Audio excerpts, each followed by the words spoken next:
Hello, everyone, and welcome to day 3 of the virtual Superfriend celebration. I hope you're having a good time. I know I have been having a lot of fun these last 2 days. We are in the home stretch. We've got some good stuff coming up. Let me just remove this banner real quick. So, this is what we've got coming up for the first half of the day. And I'm just going to pop this banner back up. If you haven't donated, please go donate. We are 75% of our goal. So, again, home stretch, we're going to be picking names for our 3 prizes for our sweepstakes tonight. Now, like I said, I'm having a lot of fun, but it has been a marathon. I'm a little tired. Let's see if I think I can handle it, but this seems like a job.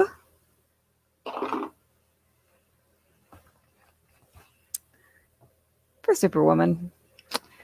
So, for now, I'm going to turn this panel over to Carlin. Carlin has been in one of our panels yesterday, but in case you didn't know, Carlin has also been helping out a lot backstage. So, thank you, Carlin. Good morning. Morning. Thank you for being here. I am thrilled to be here. Let's talk about collecting stuff. Yes, I'm going to drop out. I'm going to let you do your spiel. Okay. So, thank you. Alrighty. All right, guys. There we are. There's my banner head up.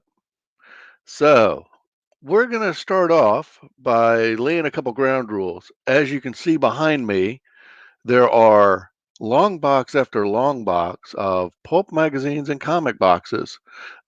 So yes, I am a dragon sitting upon my hoard. Um, let's move on, and I'm going to throw up a couple little things. When you are starting a collection, it's sometimes good to have a couple rules, or you might wind up with a scenario 5 times bigger than what's behind me. Um, since we are at a Super Friends celebration, here is a piece from my collection that I got in an auction, and I had to go toe to toe with one of the bigger collectors in the world, and fortunately, he caved and let me have it. But it was still several $100s. But this is Danny Kelly, who is a Superman cosplayer, and there was a little girl that was a blonde little child, and she's pointing off to the Superman statue in Metropolis. And my daughter, who is now much older, but she is also a small blonde child. So I had to have this item. So my wife had it nicely framed for me. It has a blue mat around it, and she had it framed in the physical frame itself is covered in a red felt to simulate the cape. So it has been properly preserved. The next item I have here is, ah, of course, we have to talk about. Um, this is actually a pretty recent purchase. Um, the on the right hand side, the smaller Iron Man. Many of the original Marvel small figures are being re-released, and it's just cool to see them coming back out. And then there's a Legends um, Iron Man over here that just looked kind of cool, and I saw him and I snagged him. So, there's about $30 laying right there. Um, but you'll also notice that we always have to pay attention to the condition of the box. We have to pay attention to the condition of the card. And then you got to make sure that you don't get the sucker bent. This is a picture of, and this Batmobile, I'm not even sure what it's worth anymore, but the Sharper Image Store, when they used to have physical stores open years ago, they had high detail diecast model cars, and they had the Keaton Batmobile and Snag. And now, of course, you'll see this is sitting on a metal frame um, you'll see this is sitting on a metal frame shelf, but there's also a plate behind it that's one of the original 70s plates that came out when the Batman show was on in the late 60s. And if you look at it, if you look carefully in the background, there is a sheet of I have a small sheet of plastic. If I remember right, it's actually an old cutting board I found in the kitchen that was of the appropriate size. So I absconded with it so that there would be a proper footing for the plate holder to sit on. And going since we are doing Superman again, I recently got this. This is another auction item. Um, Sometimes you can get some good deals when you're going into auction. You have to be careful. You have to kind of know what the value of things are. But I just love this cover. It's so dynamic. It's 12 cents. It's from the 1970s. And I mean, Superman's leaning against the wall and his hands are turning green and he's the leper from Krypton. I mean, even the cat in the bottom is scared and running away. I mean, it's just that 1970s camp in that. And that one is bagged and boarded. Um, whoop, I didn't mean to advance that, but I did. Um, the next I have here is it's a piece of original art, and it's of a fairy. My daughter loved it as a child, and so we snagged it. Um, but that is actually a paper mache on a metal background. But it's a beautiful little fairy, and it's got nice lifting to it. Um, that kind of brings me into another thing I'll touch on in a minute. Um, Here is now that things are waking back up. Uh, we recently went to a artist signing at a local comic shop, and it was Pat Broderick, who was one of the original drawers of Tim Drake when they came out with the new Robin. And so I got myself a nice Robin sketch, and I mean, I paid for a torso, and he gave me a torso, but it's a beautiful piece. And if you notice, I haven't mentioned the word print yet. Um, but let's go on and go to the next item. Now, I'm also a big space junkie. I will show you a mug in just a minute. In fact, let me exit out of that. I am sitting here this morning I gotta get the light right for it, but this is my NASA footprints on the moon coffee mug. And I'll go back to this. So obviously, I hearken to space and sciences. So this was something I picked up at my local convention, Mid South Con, and it is a laser print of the lunar rover or the lunar module Eagle. And I just thought it was cool. But I am very slow to buy prints. Um, original art, original art, original art, old comic with a very cool cover. This is the first print that I've shown you. Um, I would always, I would always recommend and advise that you are better off buying quality over quantity. All the artists sell tons of prints. I mean, even when I was meeting Mr. Broderick the other day, for $40, he had he would sign prints of full page sketches, but they were prints. And he probably had 12 to 15 different prints, everything from Firestorm to Robin and different characters. But I could have bought three of those for 120 and they would have been signed prints. But what I have here is a full Robin torso and it was $100. I'd much rather have the original art. So when you're doing collecting, um, one rule is I would tell you to husband your cash and concentrate on getting an original item versus a print.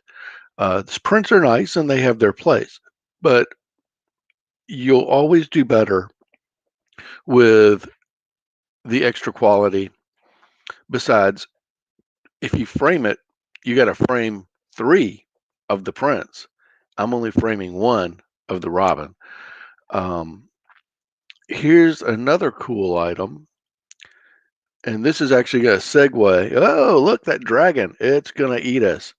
Um, this is a ceramic piece, um, and you know, it fits into the fantasy genre, obviously, and it's beautifully painted, and it has shown up at Halloween decorations. It has shown it typically lays literally on a buffet table in our dining room, waiting for the scraps and morsels from the table. But you'll notice that I have covered Superman, I've covered Iron Man, and I collected Iron Man back in the 70s before Iron Man was ever cool. I collected him when he was a complete B-list character. You got Batman, we've got fairies, we have space, and we have fantasy. My collection's pretty broad in different areas, but when you start doing your collecting, you don't want to have a hedgerow of bramble bush. You want to have some control and some guidance over what you collect. Um,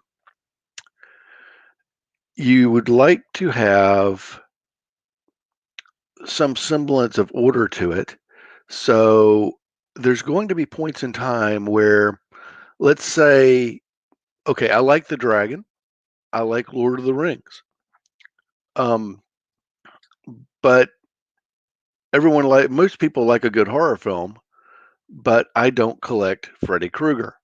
I just drew a line and said, I like it, but I'm not going to go there. It's one more thing. Um, so you'll want to set up a parameter or two. Here is a Star Trek item, and for those that are not old enough to know, that is a phone. It actually rings. It still works, and when it rings, it gives the red alert signal. And the security guard and the science officer.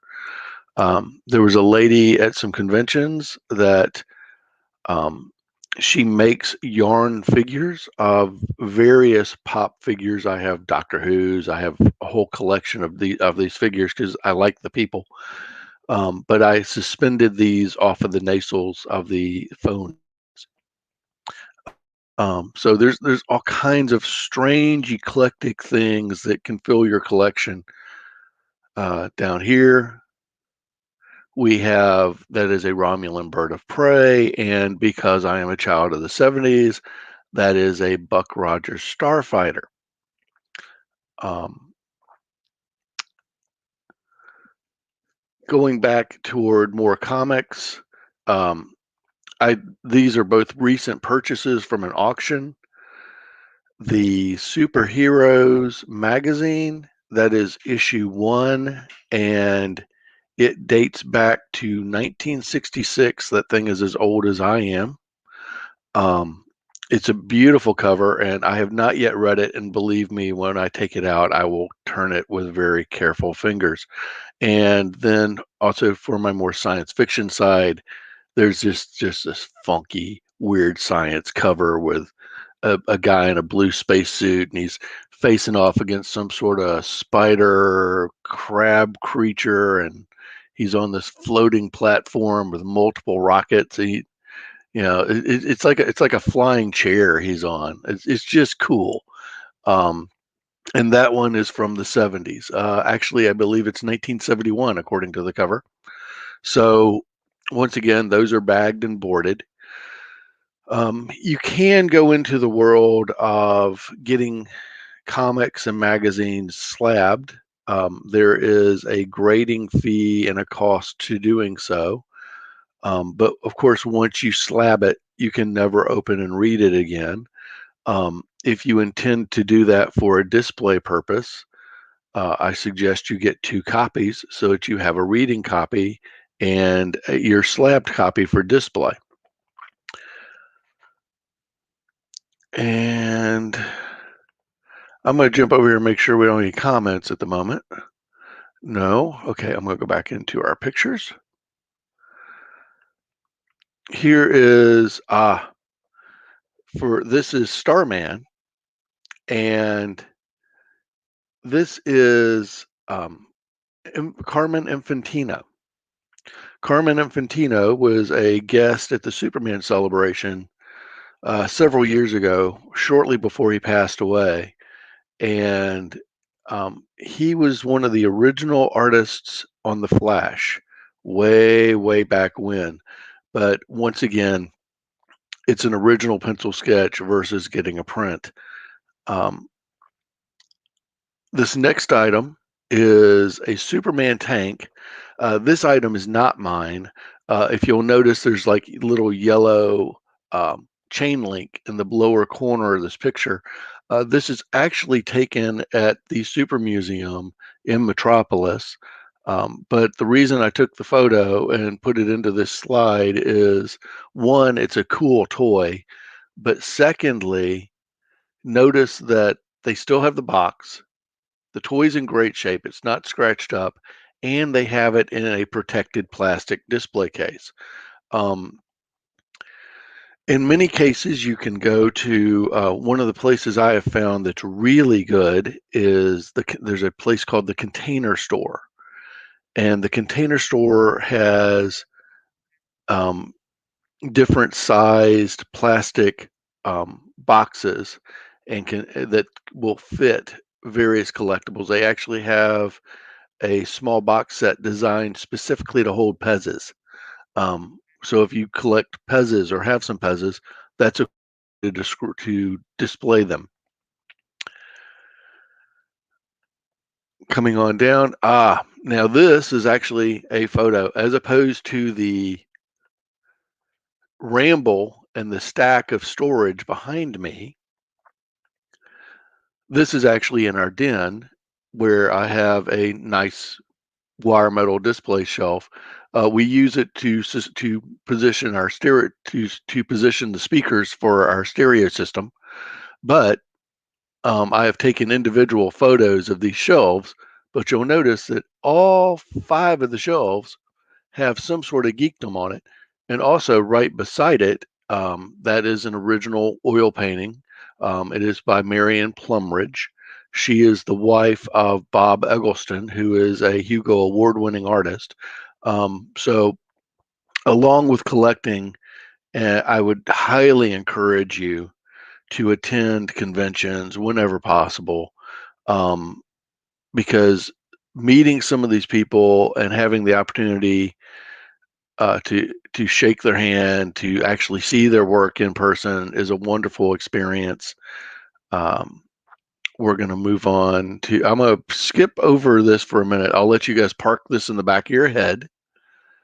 But another little piece of my older childhood, um, you'll notice that these are actually these communicators. They're actually little walkie-talkies, and they don't work so well anymore, but they're still part of my collection.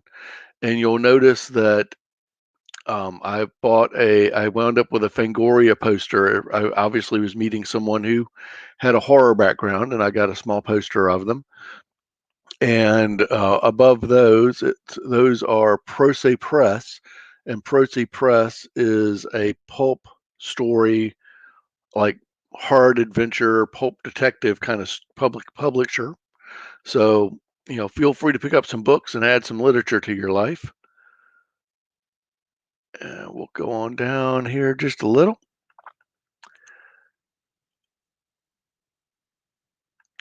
This item right here, Now, I want to note that this is on the same wire. This is on the opposing wire shelf of the one that I took the photo of. But you'll notice I have it tilted at an angle, and there's shadow. This was actually recently given to me for the celebration of the Apollo landings.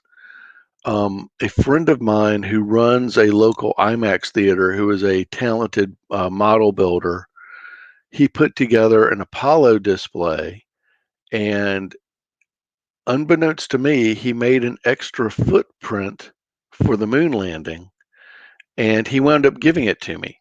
Now, as you can see, it's truly a boot print. I have not yet figured out where I'm going to store this. So as for the moment, it's laying on a bottom shelf of this of one of these cabinets. So it fits with my space collection, but I'm not quite sure what I'm going to really do with it. I love it, but even when you have rules on your collection, they can kind of grow. So now, let's see, that is that's not the first photo. Let's go here. This is the bottom shelf of the wire cabinet. Um, you'll notice there that I have a nice Rocketeer statuary. It's actually a plastic mold that I got years ago. I mean, gosh, I must have gotten that in probably the 90s. Um, in my personal opinion, the Rocketeer is still one of the best comic to movie adaptations that was done. It's probably one of the truer. I mean, the story is probably more complete than many book to movie transitions. And right behind there is a nice. That's actually a lithograph print. It's printed on canvas, and it's a signed and numbered piece. Um, but it is of a dragon lady, and it's just a gorgeous little piece that I liked. And out of curiosity, for any of you that are wondering, my wife and I are also members of the local, or the Memphis has the where I live. Memphis has the National Ornamental Metal Museum, and this frond of lily stand, this frond of stand of they're tiger tails.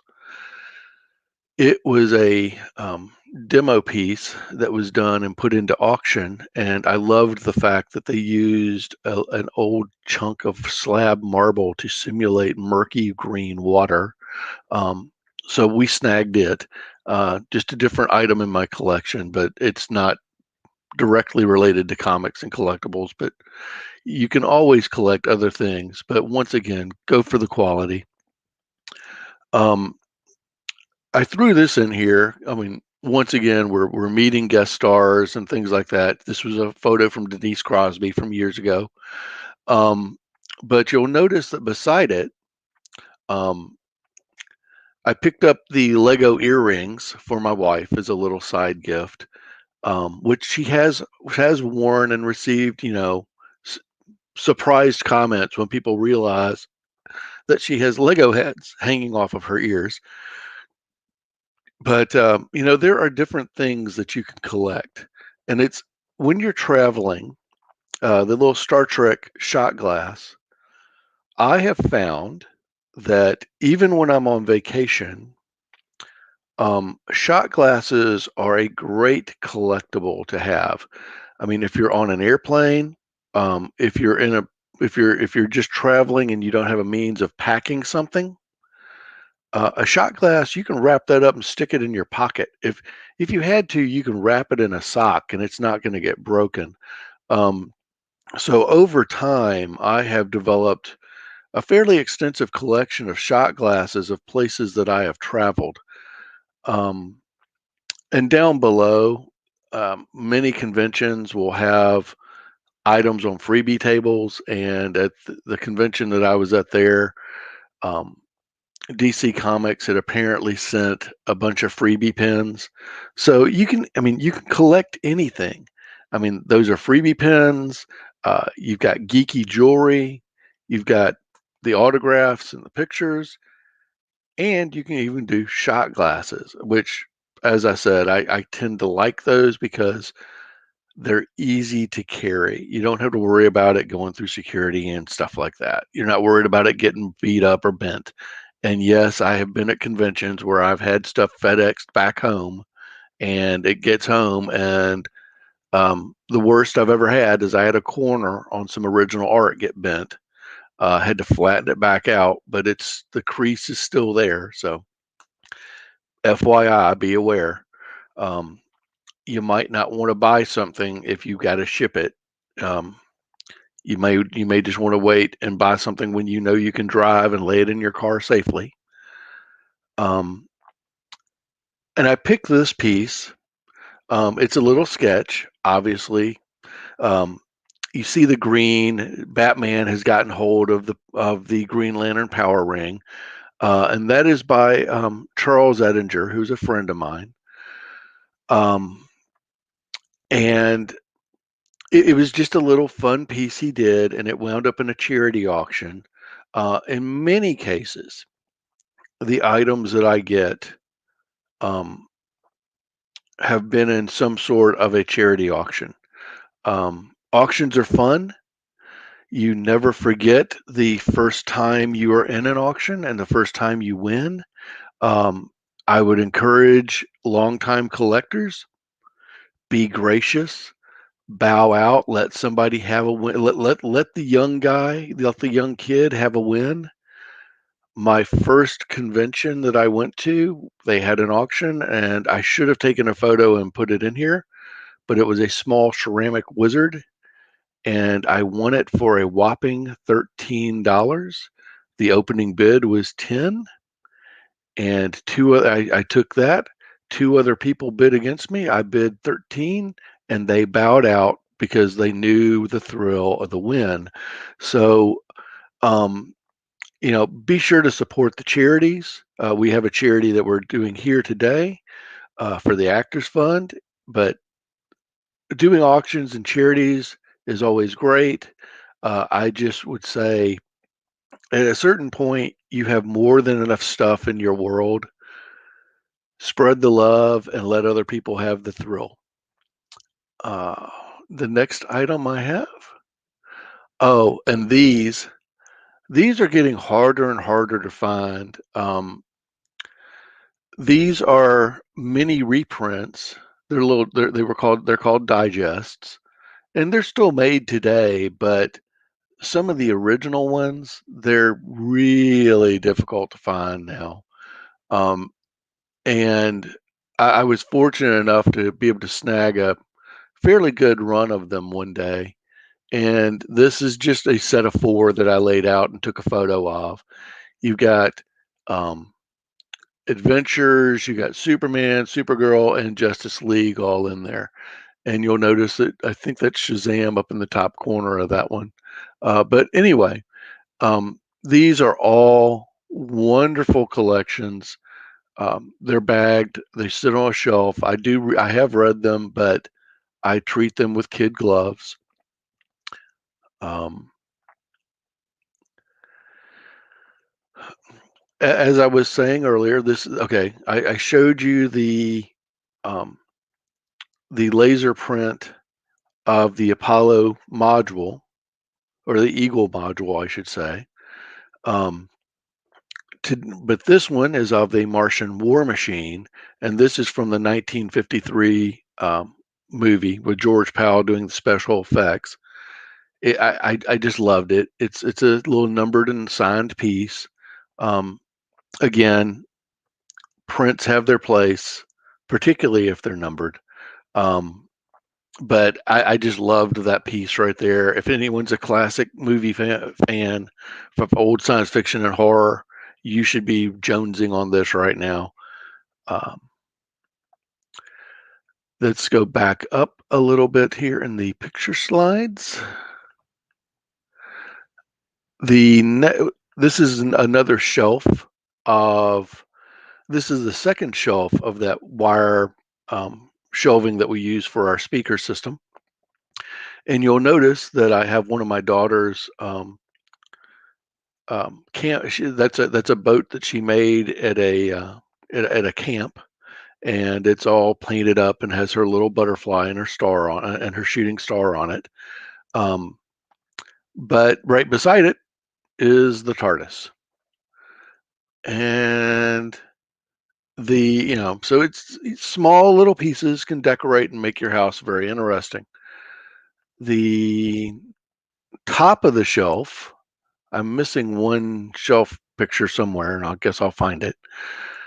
But the top of the shelf has a Telosian head, and I was very fortunate with this because this was made in about 72.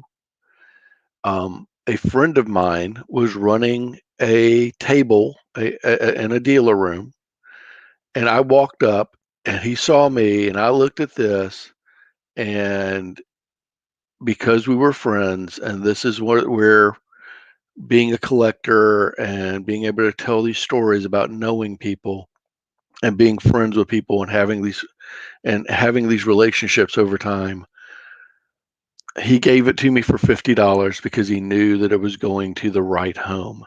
So, there's an aspect of sharing within the collecting community that um, is just something that it's a form of family. It's just a form of family.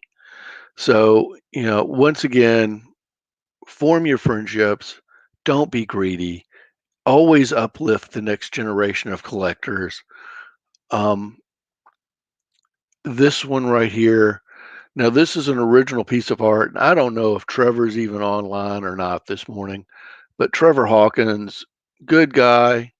Um, I actually got this at the Superman celebration, but he painted the interior,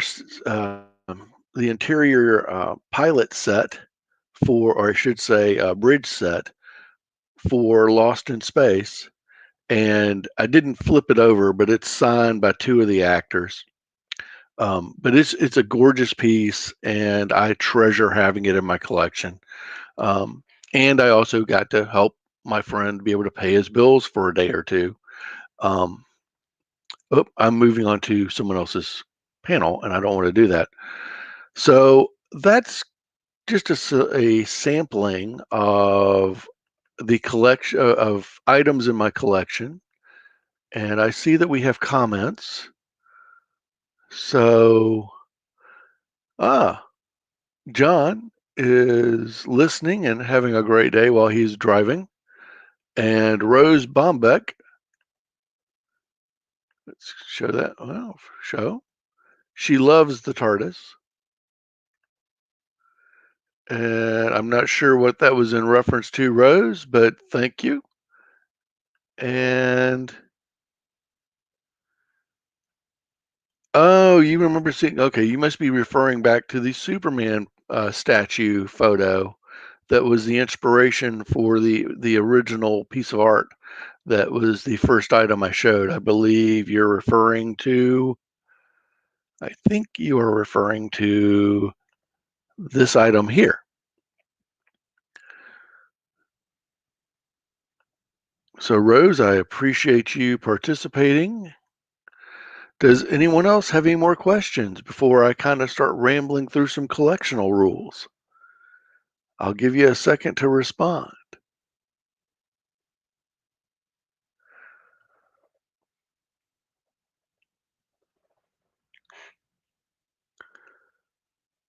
Well, okay, I don't see a response, another comment coming in, so I'm going to switch back over. I'm going to take this picture down, and I'm going to come back on and let you see my face for a while. Um, so me and well, the camera just screamed out for a minute. It is blacking my Iron Man out. Anyway, that is an Iron Man figure. There he is. He's showing up better that way. So Iron Man is flying through the scene. Um, miscellaneous collectibles at hand reach. That is the sign of a collector. Um, rule number one: don't be greedy. Rule number two: You got to set parameters on your collection. Um, Obviously, I'm a science fiction and comics guy, and I do fantasy too because I like Lord of the Rings. Um,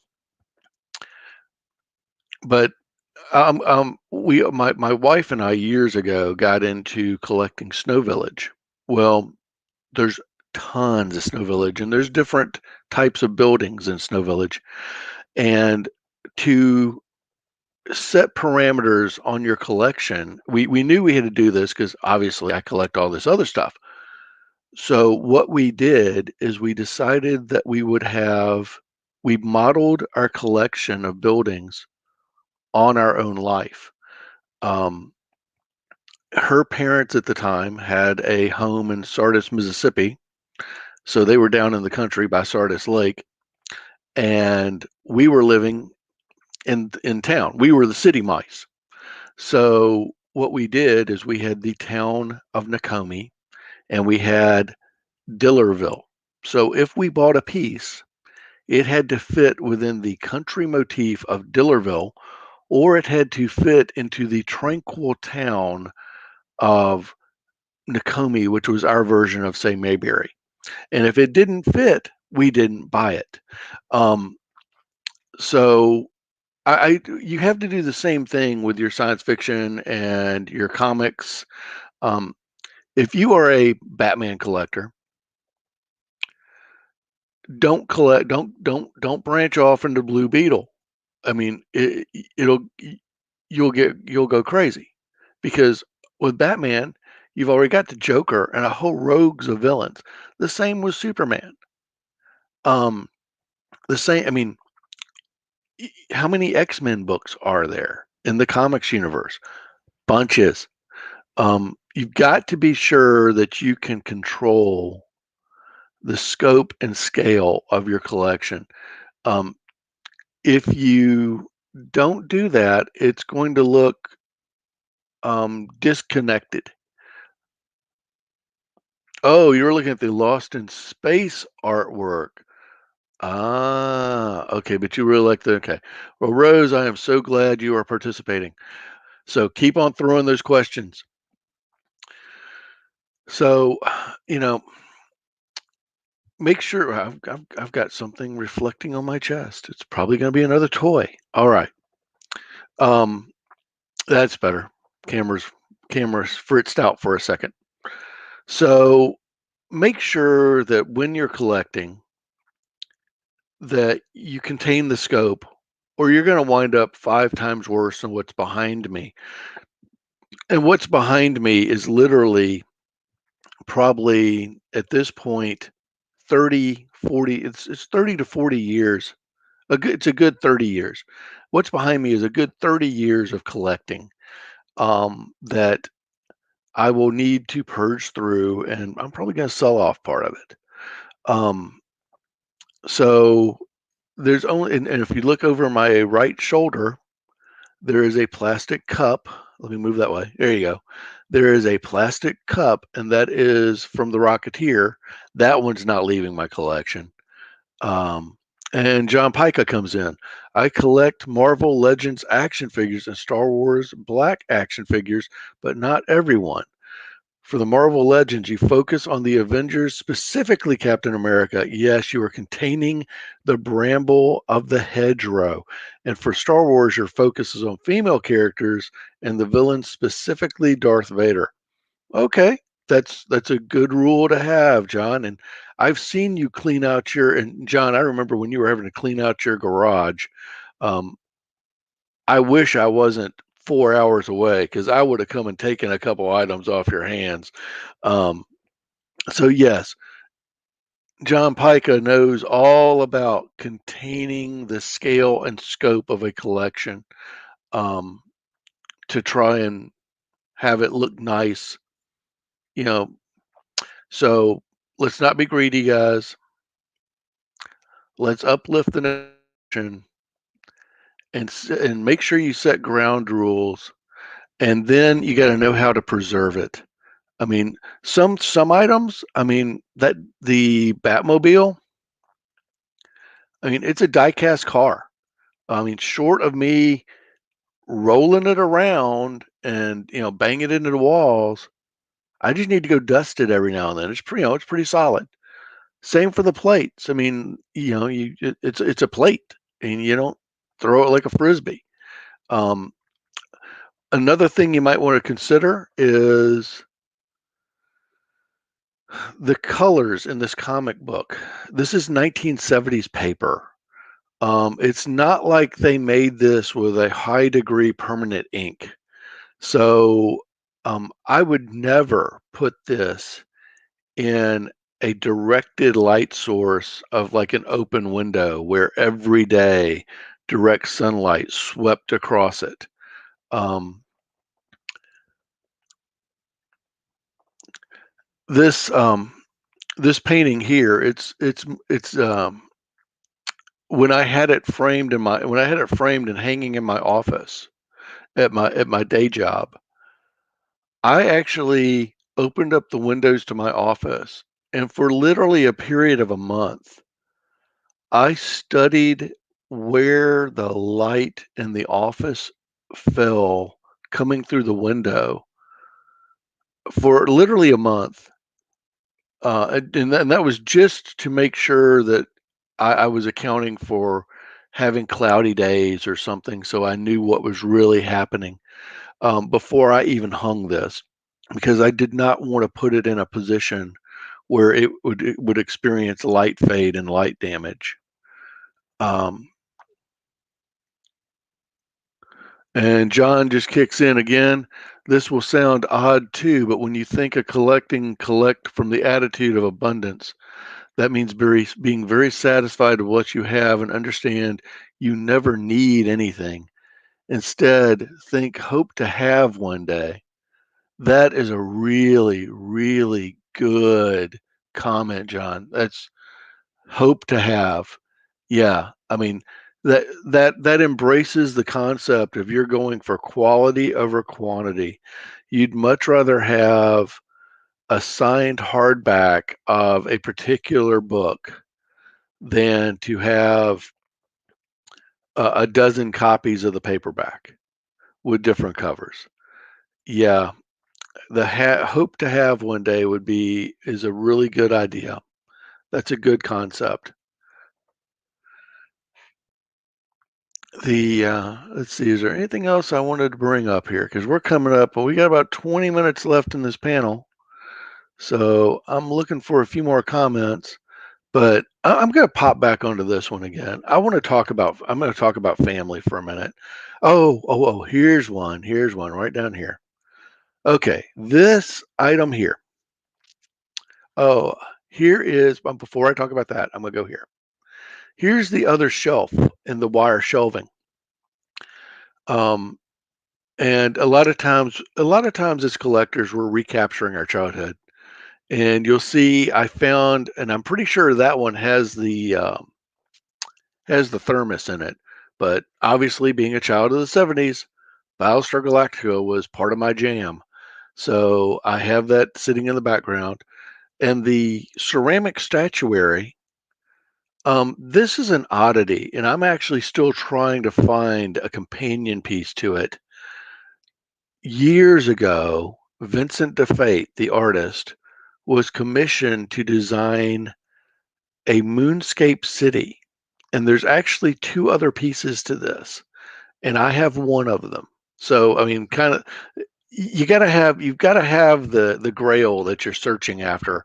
And these there are two companion pieces to this, but I have the box and I've met Mr. DeFate, and the he has signed the box, but this was they took a painting of his and turned it into a sculpture, and they did it with two other pieces, and obviously there is a seashell from one of our family trips. um oh, I missed a couple things. I'm going to hop back around here. Let's see, we did that. Oh yes, here we are. You got to train them early. Train the kids early. You notice that Supergirl, and that is a George Perez sketch, and the Batgirl is Ned is Beatty. They both were at a Superman celebration a couple years ago. So train the kids early and what they should be looking for. Also, this means that when you pass away, your collection will be properly curated and not just thrown out. So make sure that the kids and the wife understand the value of what you have. Now, let's go back and talk about family.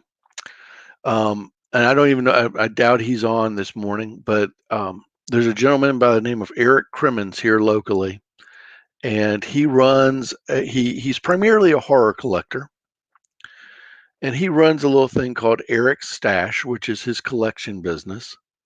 And when the pandemic hit, he had to go into doing Facebook Live auctions.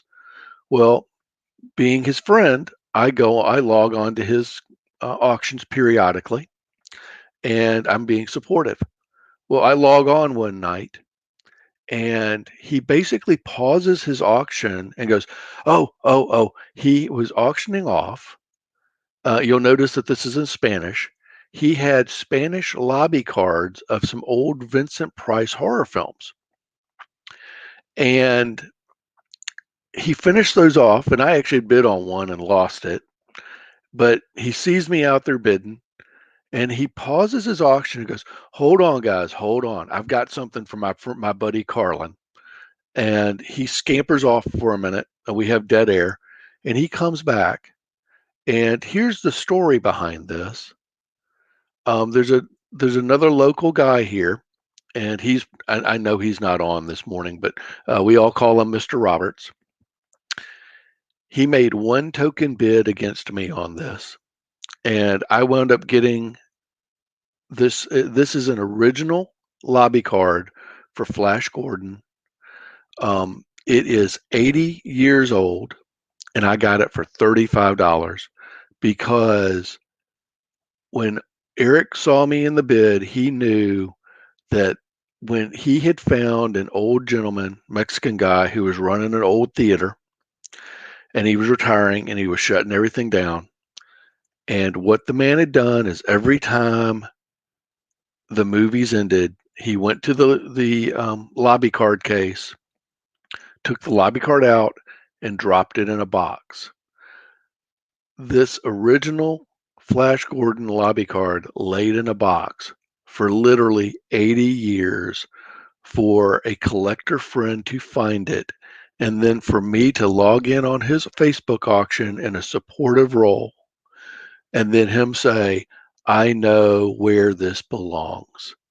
I treasure this piece because not only is it really, really cool of science fiction history, not only is it, being Spanish, is it multicultural, but this was literally given to me by a fellow collector.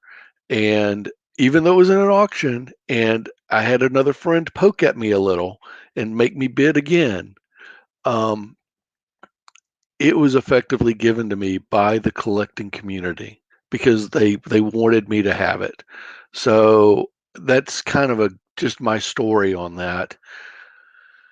Um, And oh, here's another shot of I laid this out. We just got this couch back and had it reupholstered, so you'll have to ignore the yellow, the gold tone.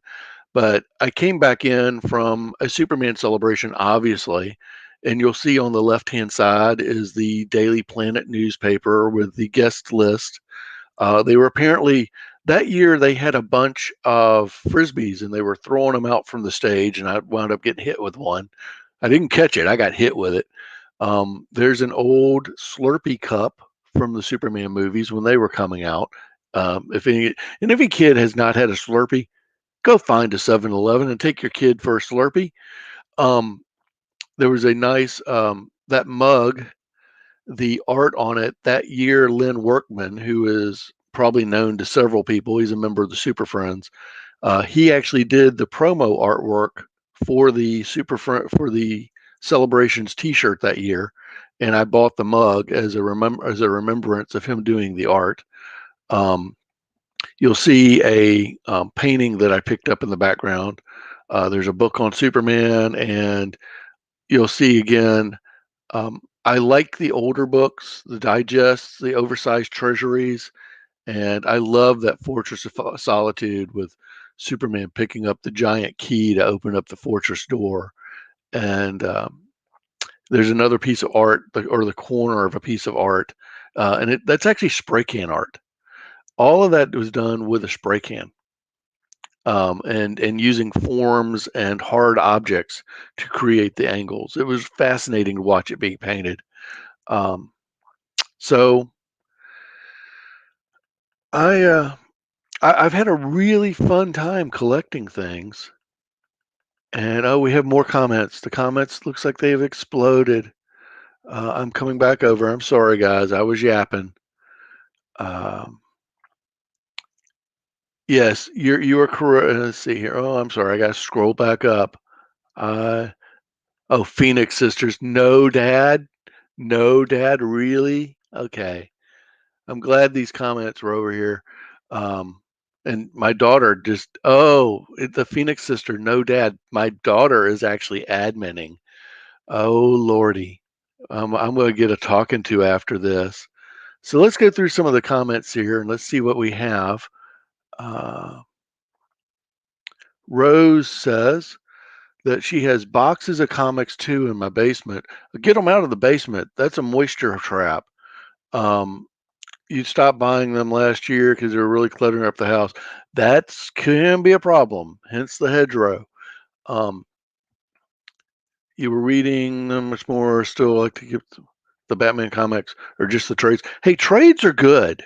Trades are good. I mean, if you want to read them and you can still take trades and get them signed and have the experience, I got no problem with trades. In fact, I bought 4 trade paperbacks for my daughter just a week or two ago. Um, they've all got their place. And yeah, yeah, okay. You love the old metal lunchboxes. Oh, John, if you and I ever go treasure hunting together, it might be we might have to have a rock paper scissors battle on who gets what, because we probably be looking at some of the same stuff. I remember when you were at that Tennessee Flea and you picked up that book and record of the $6 Million Man, dude. I felt my chest tighten. I was like, "Oh, is there a duplicate? Please tell me there's a duplicate." Um, And of course, there's my daughter. This is great for anyone out there. No, dad. Okay, I'm sorry, baby. We can talk later. Remember, I've got comics worth hundreds of dollars. You're gonna have a great retirement because by then they'll be worth thousands. Um, oh, Vincent of Fate, love his art. Yes, he's. Oh, and if you ever get to meet him, he's just a stellar man. He was wonderful. I'm still friended with him on Facebook. I don't get to talk to him much, but a lot of times you friend artists and guests when you're doing conventions, and 5 or 6 years later, you haven't had much contact with them, and either you or they defriend the other because they're like, well, I don't talk to that guy anymore. Vincent still pops up from time to time. Um, Next one, if you have to choose between original art or a print, always choose the original art. Yeah, buddy. 80 years old, it looks brand new. Yeah, that's because it laid in a box and was protected, and now it's my turn to protect it, Rose. Hence the reason I framed it. And and obviously John is now back in a place where he can actually see because yes, you are correct. The Flash Gordon piece is epic. Um, and it's epic not just because of what it is, it's because of the story behind it. And I hope you enjoyed the story. Um, and then yeah, yeah, getting hit in the head. Yeah, I was trying to take a photo. I was too busy trying to take a photo and got whopped in the head. I kind of think Josh Boltonhouse, who is the Superman, I think he did that just to have a little fun with me because he saw me standing out there and went, "I'm Carlin's attracted. I'm gonna pop him in the head," and I think he did. He'll never admit to that though. Um, yeah, not many 7-Elevens around, but Slurpee machines still exist. And Yeah, yeah, the oversized treasuries. I'm not sure about how we would. John, we've got to put our heads together on that one. I got a friend that works at a framing shop. I'm wondering if we can come up with a good idea. Oh, and John, are you serious? Are you serious? They're making a comeback? Yes, Tennessee has Exxon Tiger Market, and they're converting to 7-Elevens.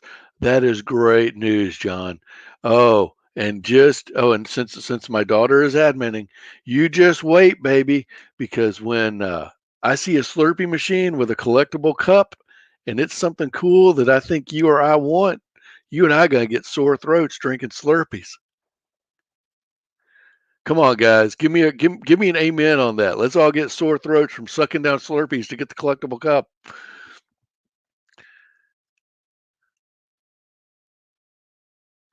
And okay. And I see Sean O'Connell's sitting out there, so I guess he's coming in for the next panel. So glad to have you, Sean. Hope you're enjoying the chat, and I hope you were here long enough to see a few things. Uh, got something going on over here, and we'll come back to comments. You know what? I've let this sit for a minute. I'm going to bounce back through here. Um, okay, here's the original Superman and little girl, which I always envision as my daughter, whether or not it's not. It's obviously it's not, but hey, Jim Hembrick, who owns the Super Museum, is the guy I was bidding against, and anyone that knows who Jim is, knows that if he wanted to, he could have financially crushed me on buying this. So again, he realized that I wanted it, really, really wanted it, and he bowed out. Um, You got some Iron Man going on. We got our Batman. We got our 1970s hokey Superman cover with the scared cat and his hands are turning green. My daughter's cool fairy. This this is this was a one of the latest additions to my collection. The very nice Robin. Nice cool 1969 lunar lander and a little laser sketch. There be dragons in this home. And I always try to boldly go. Got ourselves a little Buck Rogers action. Pika might fight me for that one. And I can't wait to go back and look at that superheroes. I mean, when they put this thing out, I mean they got the original Phantom, Captain Marvel, Flash. This is going to be a great read. I'm gonna be going down memory lane on this one. Infant Carmentino or Carmen Infantino. Um, Unfortunately, they don't work right no more, so I'm kind of stranded on the rock. They can't beam me up. Let's be sure to train them young. And this is one of the prides of my collection simply because of the love that was shown to me when I got it. And just for John, here's some nice old treasuries for you to see. And for Trevor, if he's out there, there's your piece of art. And don't ever go near Talos 4. That's the only place that still has the death penalty for going there. So, oh, we have a few more comments. Apparently, people like the Slurpee discussion. Oh, you don't like Slurpees? Well, then Daddy's going to be really sick. um, and you're not doing sugar no more, so you just buy the collectible cook and throw the Slurpee away. Okay, I get it. I get it. I get it. You might at least take a sip, though, old time's sake. Rose likes the little girl. You like the fairy? Yeah, you love that Buck Rogers. Okay. Uh, and Rose, this was me. I mean, I barely left my den to do this. And crowning jewel of my collection is a Marvel Star Wars comic #1, the 30-cent edition and mint condition in an archival frame. Oh, that's pretty sweet, John. That is pretty darn sweet. Well, we are at the end of time for this. And Ginger, let's see here. Let's go back over to let's go back over here. I want to thank all of the sponsors. I believe the ones across the top are actually financial contributors, and everyone else below is also supporting. But we want to thank all the people that have sponsored this convention. And I need to come down. I need to find the promo link for the Actors Guild. Ginger, do you see that as the? I do not see the promo link. Ginger, I could use your assistance on that. This convention is also a fundraiser for the Actors Fund. The Actors Fund fosters stability and resiliency and provides a safety net for performing arts and entertainment professionals over their lifespan. You can support the Actors Fund by following the link below and donating. Every donation also enters you into our sweepstakes and gives you a chance to win these fantastic prizes.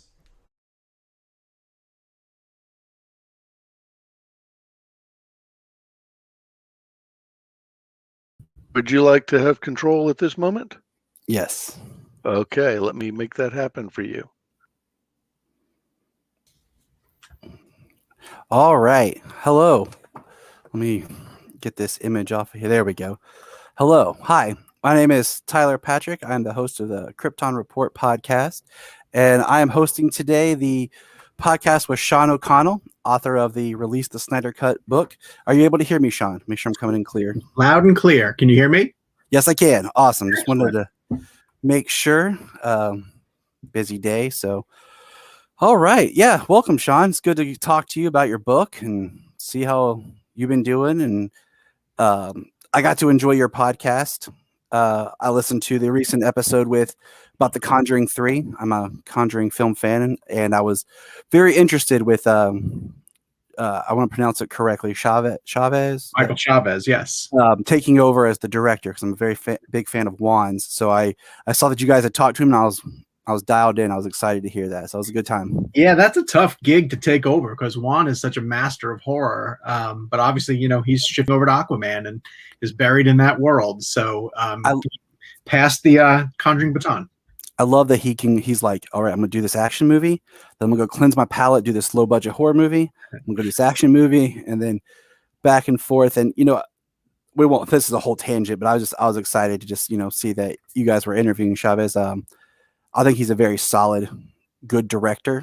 Mm-hmm. There's something about the way Juan does something that just plays on your non-expectations. He knows how to hold that suspense just a little bit longer where you think you're about to get to let go. And then, what he brought to, that one sequence with the trench in Aquaman that one sequence was so successful in terms of how he pulled it off that there was talk of doing a spin-off trench movie, because people just loved the way he handled that scene. So yeah, he's a totally gifted director. Yes, he is. So Sean, welcome once again. I'm wearing my, support for my Justice League, Snyder shirt.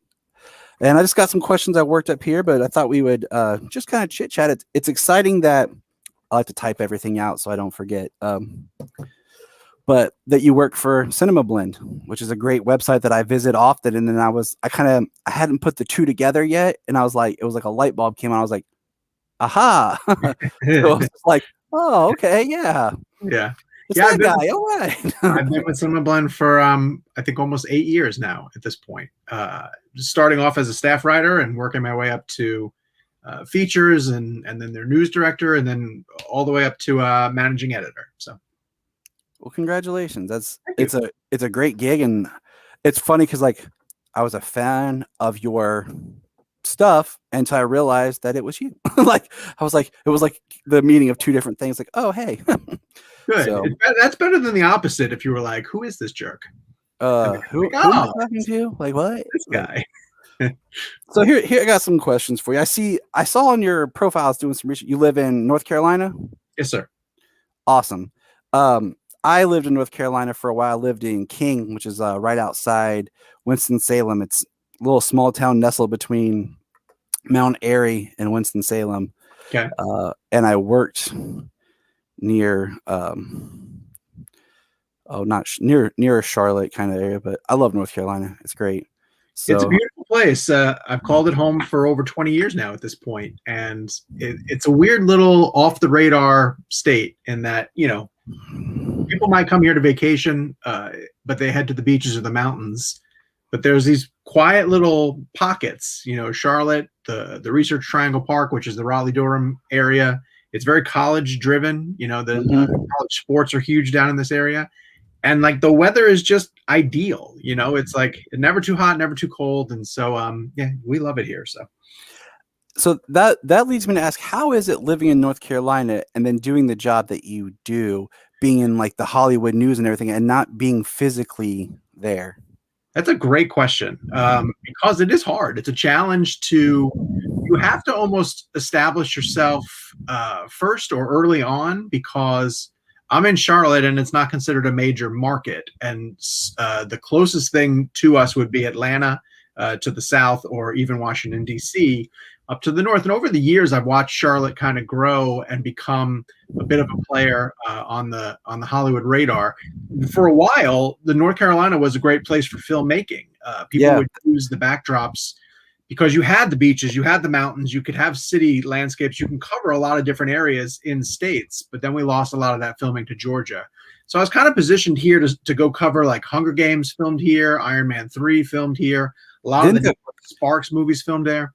I know that because see that's what drove us to North Carolina. Mm-hmm. I won't go into my whole story, but that's what brought us down there. And then a friend of ours, her sister's husband was from the location where they had filmed the Nicholas Sparks movie, Safe Haven. Oh yeah, okay. So we had went out there, you know, checked it out. And wasn't the first Conjuring filmed in North Carolina? I got to go to that set actually and watch them film.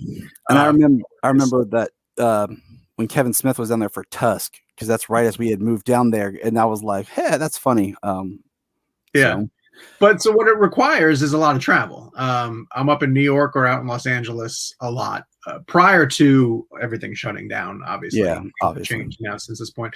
And that's made it a little bit easier is because everything's virtual now. Like, I mean, look at us being able to host this convention right now and be guests with each other. So the industry is shifting in that direction. But prior to it did require a lot of travel to go to where the things were happening. And so now I'm able to sort of do it from this office. It's exciting. And it's also nice to just be at home and do your thing. Like we're in the process of moving, so I had to create this nice backdrop of. I like it. Thank you. It was my wife designed it for me. So shout out to Jania there for that. Very cool. So what I wanted to ask you also is I see that you play guitar and drums in a band. I see your guitar back there. Yeah. My next question is, do you need a bass player? Yeah. Always. Right now. If I tell my wife, hey, I'm going to go play bass with Sean, who I interviewed in North Carolina, she'll be like, oh, North Carolina, let's go. The hardest part about keeping a band together is finding somebody who can play bass. There's plenty of drummers and there's plenty of guitarists, but no one wants to play bass.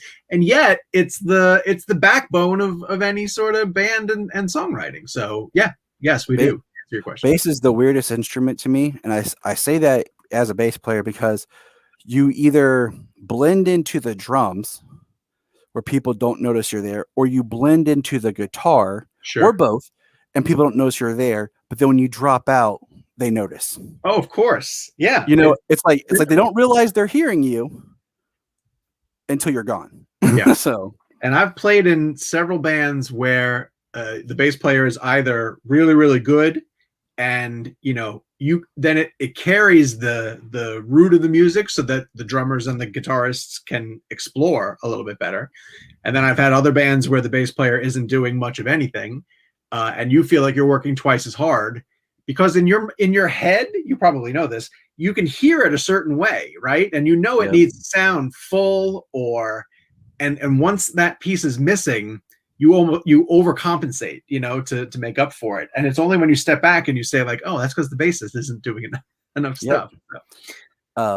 See, we're all over the place today, people. How long have you been playing? Oh man, I started in '95 with upright. Okay. And then I went on to electric, took a break, started in high school, and then after high school I was in bands. And I think right now is the longest stretch I haven't gone with actually playing, because it becomes playing every now and then because, I'm home with the kids and work. And then, all my friends are doing their things, and it's like finding people who want to play, and also find people who want to play and have that same creative mind of what you want from your sound. Sure.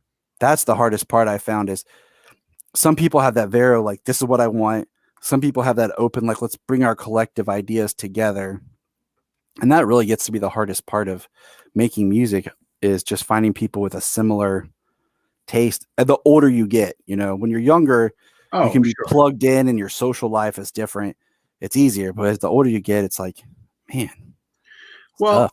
And to that end, like I played bass in one band in college, only because they had an established setup and they were friends of mine. And I said, okay, I'll play bass. And I had so much fun with it. It's actually a lot of fun, especially if you're a guitarist. It's kind of that mindset, but you play it a little bit. You go differently through the songs. And lately I've been thinking to myself, like, I should just pick it up again too, because it would be much easier to find a group of people who were playing together, and maybe just plug myself in. So I'm thinking about it. It's so neat. Like the mindset when you're a guitar player who plays bass, where you come from compared to a person who just plays bass. And that's why I feel like bass is so interesting, because you have variant styles and everything. Mm-hmm. And like I said, I remember I played this one show and they were very much like a heavy band where the bass was very much just thumping. Yeah.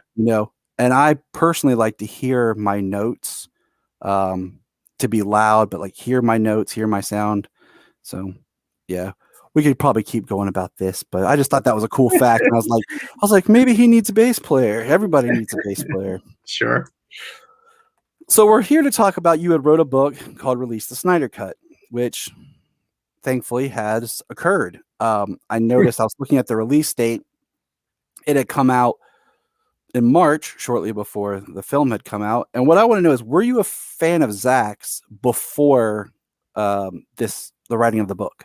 I was, but not nearly as much as I have become since dedicating my amount of time to it. And what I've come to realize, the thing that I really liked Zach's films, but I had issues with his DC films specifically. I loved Watchmen. I loved 300. I wasn't crazy about Sucker Punch. I think that's a studio metal thing. We won't get into that whole, but yeah, I've read enough that what was released was, cut down and altered compared to what his version was. I had a lot of issues with Man of Steel, and then I liked BVS.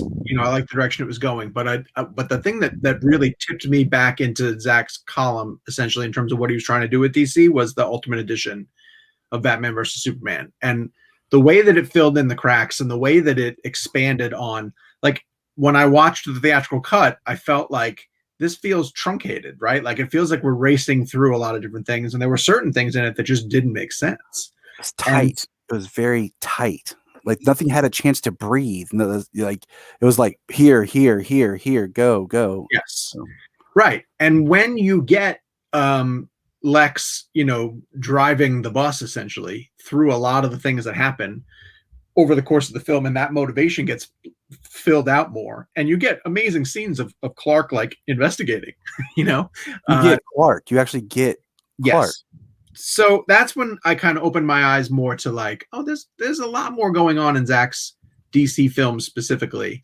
And so I kept going back and rewatching and rewatching and rewatching. And I've come to really appreciate Man of Steel. It doesn't mean that I've overlooked some of the issues that I've had with it. There's a couple of key things that, like, still when they happen, I'm like, is it the one where he jumps between the tanker as the tanker hits the building and blows up? Because that's like one of mine that I'm just like, you could have just stopped the tanker, man. You didn't have to do the cool slide between, because now like the tanker blows up and like keep building. I'm like, that is no. My biggest thing is Jonathan telling him it would be okay to let people die. I can't get past that. Like, I'm always going to have an issue with that, and it's just I don't know. I'm not quite sure. I understand it. I completely understand why Zach is doing that in there. I don't agree with it, but that's okay. Like, you're allowed to do that. So yeah. So that brings my next question is, which film would you say is your favorite film of Zach's? Oh, of his DC films or in general? Overall, in general. It's probably Ultimate Edition of BVS. That is such an ambitious film. And when you look at all that it accomplishes, it's really fantastic. I love right from the get-go how it figured out a really clever way to put Bruce into the end of Man of Steel, and show you that this is how a very distrusting character like Batman would be extremely wary of an alien creature who had the ability to potentially wipe us out. Like, that's a great motivation for moving Batman through this world or introducing him into this universe. And, that's a hard thing to do. And I know that people at the time wanted to see like a Batman Superman team up movie. And Zach just chose like, no, I'm going to come up with a story where they are antagonists, but give you a legitimate reason why they're antagonists.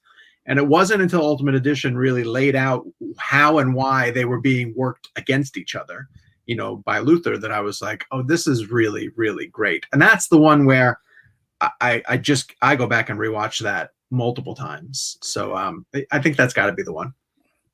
I really appreciated the introducing Batman older.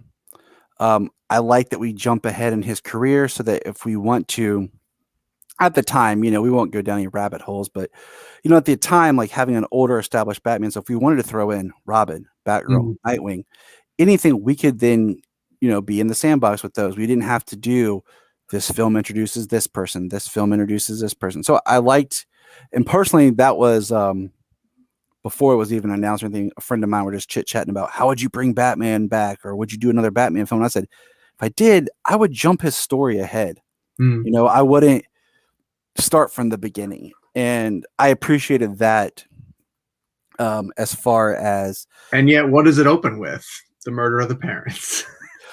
that's, I think it's like if you're directing Batman, you're like, I have to put my stamp on it. Like, I feel like that's every director. Because, even Schumacher tried to put it in there when he did Batman Forever. Yep. So it's like every director's like, I have to put my spin on the murder. And I'm like, okay. But at least it wasn't a whole long, drawn out scene, Yes. Yeah. So with that, sorry. What is your favorite character from the Justice League in the character period and then in the films? My favorite is Flash, because I really love that story of him getting into sort of criminal analysis, criminal investigation in order to prove what had happened to his mother. I think that's a terrific story. I love the element of Reverse Flash. I think he's a terrific antagonist. Batman's obviously got the best rogues gallery. No one's going to question that. But I kind of dig Flash's his enemies. They're kind of cheeky. They're a little bit campy. But I really like Reverse Flash a lot. And if I'm going back to DC and reading through, I'm addicted to DC Universe. I love the fact that you can just dive into the digital catalog and pour through just archives and archives of books. I find myself most recently reading a ton of The Flash, Shazam, and a ton of Nightwing. And then I'll dip back into Batman and Superman runs, sort of classic Batman and Superman runs. But I love Flash. I often say that Flash is my favorite character in the Justice League movie too, especially in Snyder Cut, because I feel like Ezra finally got a chance to explore some elements of him. But I'm kind of looking forward to seeing what he gets to do in a solo movie, and really become the centerpiece of the film. So for that reason, I think my favorite film in the Justice League movie is Ben Affleck's Batman. I just think he's such a terrific interpretation of both Bruce Wayne and Batman. I love the way that he takes charge in the conflict at the end of the movie, the Russian battle, and sort of acts as the decoy, to get all the parademons chasing after the League. I love the fact that just like in a situation where he's a human in this conflict of gods and aliens, and he's the bravest guy who's diving right through it. So yeah, I think my favorite character in the Justice League film right now is Bruce, but that's changed. That keeps changing from week to week. So, and I understand that, like, the one character going into the Justice League period, the films, that I was most like about was Cyborg. Mhm. But then getting to actually see Cyborg's story played out, I was like, man, I am a fan of this character in this film. Like, this really is like the character that I came into with the least interest in, but left like, wow. And it's crazy how much it got changed, in theatrical cut. Like, there's so much great backstory and so much emotional hook to his motivation that gets restored. Him going into the mother box and seeing what his life could have been had he avoided the accident that changed his trajectory is really heartbreaking. Like, I've watched it with my kids, of course I watched it first to just make sure, and like there's a lot in there, and it's interesting the stuff they pick up on. And you were talking about, like, with Batman, and he'll ask me like, why is Batman like this, or why is Batman this? And I'm like, you got to think about it. Batman's human, and all these people are alien or super powered, and he's just a guy in armor, with his gadgets, and he's the leader, he's the brains, he's trying to position everybody what to do. And my son's like, yeah, he's 6, so he's like, I got it now. Like, yeah. So what got you interested in writing the book? Like, what was that spark where you're just like, okay, I got to do this. Like, this has to be told. This has to be cleared up. This has to be told, because we know that there was a whole social campaign. There was rumors.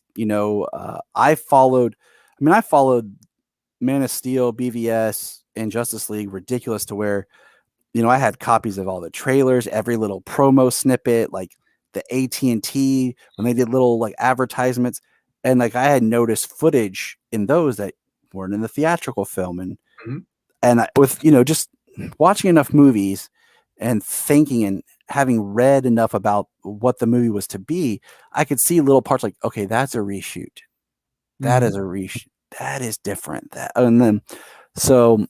When was that point for you where you were like, I have to say something? Well, it really was happening over the course of everything that you just discussed, which is seeing this play out over the course of Zach stepping away from the film, Zach getting replaced by Joss Whedon, the fact that the theatrical came out and was as bad as it was. Like, all of these elements were always really interesting to me. But just the way that you described that now really speaks to why I wanted to put this story on paper, is because I know that there's a fan base. It doesn't really matter what your fandom is, whether it's Star Wars or Marvel or Star Trek. Like, there are people who are so passionate about certain material that they are going to, as you say, collect every trailer, and analyze every piece of footage. And a Justice League movie is extremely, extremely important to them. You can see people who are watching over my shoulder, like, I'm a Marvel kid, and I loved the act of seeing the Avengers get together.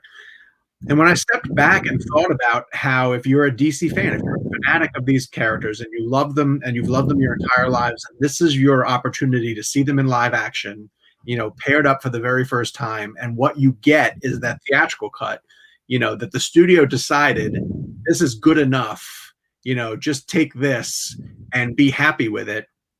It's such an insult. It's really a slap in the face at people who have supported these films and have invested in these characters. And I wanted to sort of document that disrespect, because I think that it's unique to the film community. Quite often, filmmakers are really trying hard to deliver something that fans would enjoy. So as I started to really piece together all of the things that had gone wrong, I realized that there's a much bigger story going on here, that could potentially propel a book. And then the next step to it was, my wife was the one who sort of said, like, okay, the film element of it is really interesting, and I get why you're interested in all of that, but she's like, I'm way more interested in the human element of the movement and the people who are spending all their time on social media and pushing the hashtag and raising money for AFSP. And once I started to figure out that whole side of it, I was like, oh, there's a great story here. And truly, I mean, the reason I'm in film journalism in the first place, the reason why I love movies as much as I do, is because I just love stories. I'm a story junkie, and this is a terrific story from no matter what element you take it from, whether it's Zach's side or the Hollywood side or the fan side, like, all of it's compelling. And so as long as you can get to the heart of what makes it interesting, I figured it would be a pretty good book. And you're talking about, putting together the book. One of the questions, like, I thought about would how, like, you have, of course, being with Cinema Blend, the ability to talk to more legitimate sources, but how are you able to kind of navigate to understand what was real, what was studio puff, what was just fiction and rumors, so that you could tell the most clear story and understanding of what occurred? Yeah, it's hard. Because you have to put a lot of faith and trust into. I try not to follow up with too many people because there's plenty of people in the movement who live anonymously, and who weigh in and contribute behind screen names that you don't necessarily know who they are.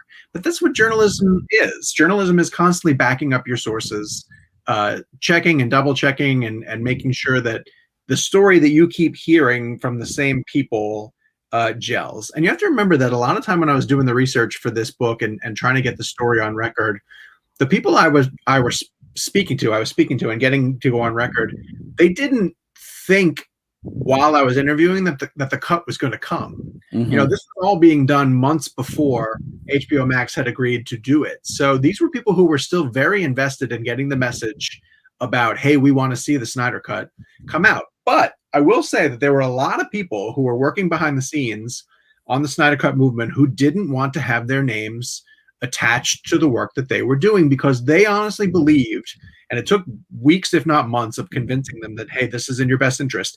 They didn't want to pull any focus away from the fight to get Zach's movie restored. They never wanted to make it about themselves. And so that lent an air of, I think I can trust where these people are coming from, because they're not in it for themselves. They're not trying to make it about themselves. They're keeping their eye focused on the prize of getting the Snyder Cut of Justice League restored. But of course, everything that I picked up, like you said, being at Cinema Blend gives you access to other people who are in positions of power who can either verify or shoot down or point you in another direction. There's a lot of elements where you get told something and you go to verify it, and it kicks you up to the next level, and then you pursue another sort of avenue, and all that just takes time. But that's part of the journalism process. One thing with the whole Snyder Cut, and I say this as I'll say this as a person, even if you're not a fan, the idea that somebody worked on a piece of art, worked on a film, worked on a story, dedicated time, and then that was completely altered and changed, and what was given was of such a lower caliber. Just from that point, I would be like, well, the artist deserves at least to have his vision seen as best as possible. That was one thing from the whole, the Snyder Cut thing was, even if you're not a fan, just step back and look at all the images and all these scenes and things that have been released that weren't in that film and just think that there's something wrong here. That what you're given doesn't feel it doesn't feel. I mean, first of all, the movie didn't feel like the way Zach would direct. I'm very surprised. Like in my head canon, I just refer to it as an Alan Smithy film. Yes. And I'm very surprised that hasn't like gotten. I'm surprised that Zach's name was even attached as directed by on it. Just and how the rules and all that work with, because you can definitely see a lot of scenes that are reshoot, but definitely retooled. Scenes in the theatrical, and I would have pushed like, please remove my name from that film. Well, and there are a couple of elements throughout the course of the story of the Snyder Cut that had one or two things happened, I'm not quite sure that the fans would have fought quite as hard to get it released. One I think absolutely is Zach's most loyal fans were furious that his name was on that horrible cut, and if it were Whedon's movie, if it was credited as Whedon's movie, I'm not sure that they would have been as upset. Like it was like an insult to the fact that it was Zach's movie. The other element of it too is that the theatrical cut ended up being as bad as it is. Like it's as sloppy and poorly thought out and really just slapped together as it is. Because I always make the argument too that if theatrical cut of Justice League came out and it was okay, like not great, but passable, then I think 50% of the people who were in the Snyder Cut fight would have been like, all right, it wasn't Zach's vision, but it wasn't terrible. And they would have just moved on to the next Aquaman, Wonder Woman 1984. They would have just kept going with the DC universe, But it's because it was as horrible as it was that it compelled the people to go back and take a look at the earlier trailers and say, like, am I not going crazy? Like, was I not promised something that at least looks decent? Like by that point, Zach had the San Diego Comic-Con trailer, which was 2.5 hours, 2.5 minutes long. Another longer trailer that had been put out. There was plenty of and stuff that he had been sharing on social media too. He'd been sort of ramping up the fan base using Vero. So there was plenty of evidence that at least suggested like, we're going to get something epic. And then instead what you got was like a flat piece of nothing. So I always found that to be pretty fascinating as well. And I mean, thinking about what you just said, like, yeah, if the movie had come out and been more like okay, like it's not exactly what we were hoping for, but it's not bad. Like I enjoy it, but having the knowledge of just what it was supposed to be, where the character was supposed to go, the horrible Henry Cavill mutated face thing, you just felt like for the characters, like, when you think comic book and heroes, Superman, Batman, and Spider-Man are probably the three biggest. Yeah. Okay. And you see how the two biggest are in this movie that even if you don't like Snyder's vision, but having a complete actual vision and not something hooked together is better for just an experience. Because then you say, okay, I don't like that compared to this, like, what is this? It's the two biggest characters are in this thing where you're like, this just doesn't feel right. Right. It's like, and like you said, this is the pantheon of the DC Comics characters, and this is their first live action film together. We should be excited that we're seeing this. And then what we get is just subpar. And I mean, if it had been like for example, I really like the Shazam movie. Okay. But if like you had gotten the kind of quality you got from Justice League in a Shazam movie, you'd be like, okay, it's a Shazam movie. Yeah. He's like a second tier, not as big, and your expectations for that aren't as large. But when you go in like The Flash, Aquaman, Wonder Woman, and then you walk out like, because even from a story beat, when the theatrical movie ends, it feels like that's your midpoint of a movie. Yes. It feels like, okay, like we're about to go into the third act, but it's like, this is done. Yeah, it does. Yeah, it definitely doesn't help that there are two chapters before it that set a tone, right? That establish what this world can be, and then you step back. Like if this was the first movie in a franchise, you'd be like think about like the way that the Fantastic Four tried to get launched, and came across as like a kid sort of movie. Mm-hmm. You mentioned the Shazam movie, like that's a pretty good accurate representation of a character who is a kid, who then gets blown up to superhero proportions. Like I understand why you keep that tone, but the comparison I kind of make to it is you mentioned Spider-Man as being as huge as he is. Like by the time they got to Mark Webb's second Spider-Man movie, The Amazing Spider-Man 2, there was a lot of studio meddling going on in that case. And there is a very small push to get the release, the web cut, of that movie out there. I would love to see that. I would too. But by that point, we'd already gotten 4 Spider-Man movies, right? Mm-hmm. So the fans aren't as furious because they're like, well, I've got a bunch of other Spider-Man movies. Like, you don't have other Justice League movies. That was your Justice League movie. And people couldn't get past that. And I don't blame them. I wouldn't either. Yeah, it's because you get another film of all those characters. It's not, like I said, just one character, especially where it's like Batman or Spider-Man. You're like, give it a few years, they'll reboot it. Yeah. It's kind of stunning that there's not a Justice League movie on the radar at DC. Like, how are they not planning at least another version of the Justice League? That's your bread and butter. That should be your crowning jewel. What my headcanon, like, because I have this, I want everything to kind of work, and where fans and people have kind of picked apart, like, well, this doesn't work. What I've done in my headcanon, okay, roll with me here. Okay, I'm ready. So here's how it goes: Man of Steel, Wonder Woman, BVS, Suicide Squad, Zack Snyder's Justice League. Okay. Those 5, Crisis. Because Ezra Miller was in the Crisis movie or the TV event, it connected it. Then you have now the post-Crisis DC movies, which would be the Justice League, because Warner Brothers wants that to be canon, Aquaman, Birds of Prey, Shazam, Wonder Woman 84, The Suicide Squad. That's how my headcanon explains the tonal changes and any story inconsistencies that don't line up with what was done before. Like, that's how I view everything, is I throw Crisis in there.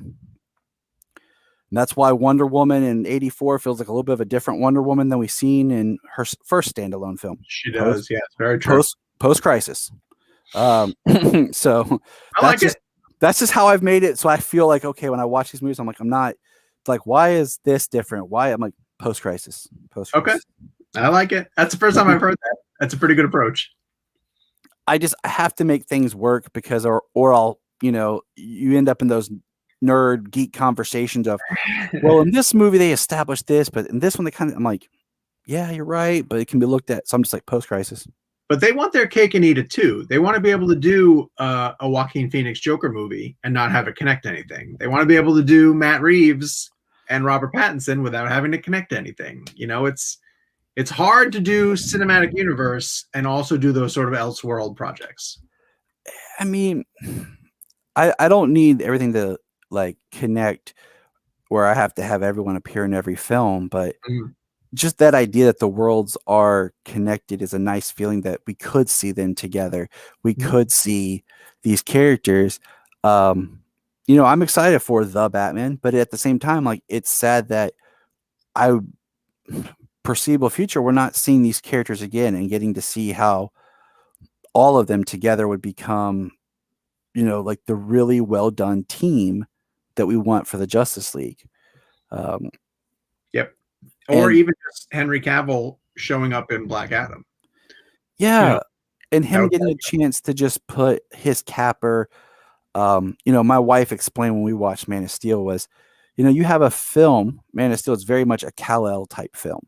Mm-hmm. She's like, Clark is trying to figure himself out as who Clark is. Superman's trying to figure himself out who Superman is. And then we get to BVS, and we don't really get a chance to explore Clark through interactions with other people as much, because most of the people he interacted with was like Perry and Lois. Right. And when he's with Lois, he's just himself. And then even Superman, we don't get to see a lot of interactions with other people as far as like talking to them or anything like that, other than just maybe a quick comment here or there. And I feel like, having that third film to really like who this character is, getting him to the character's journey as he's embraced who he is.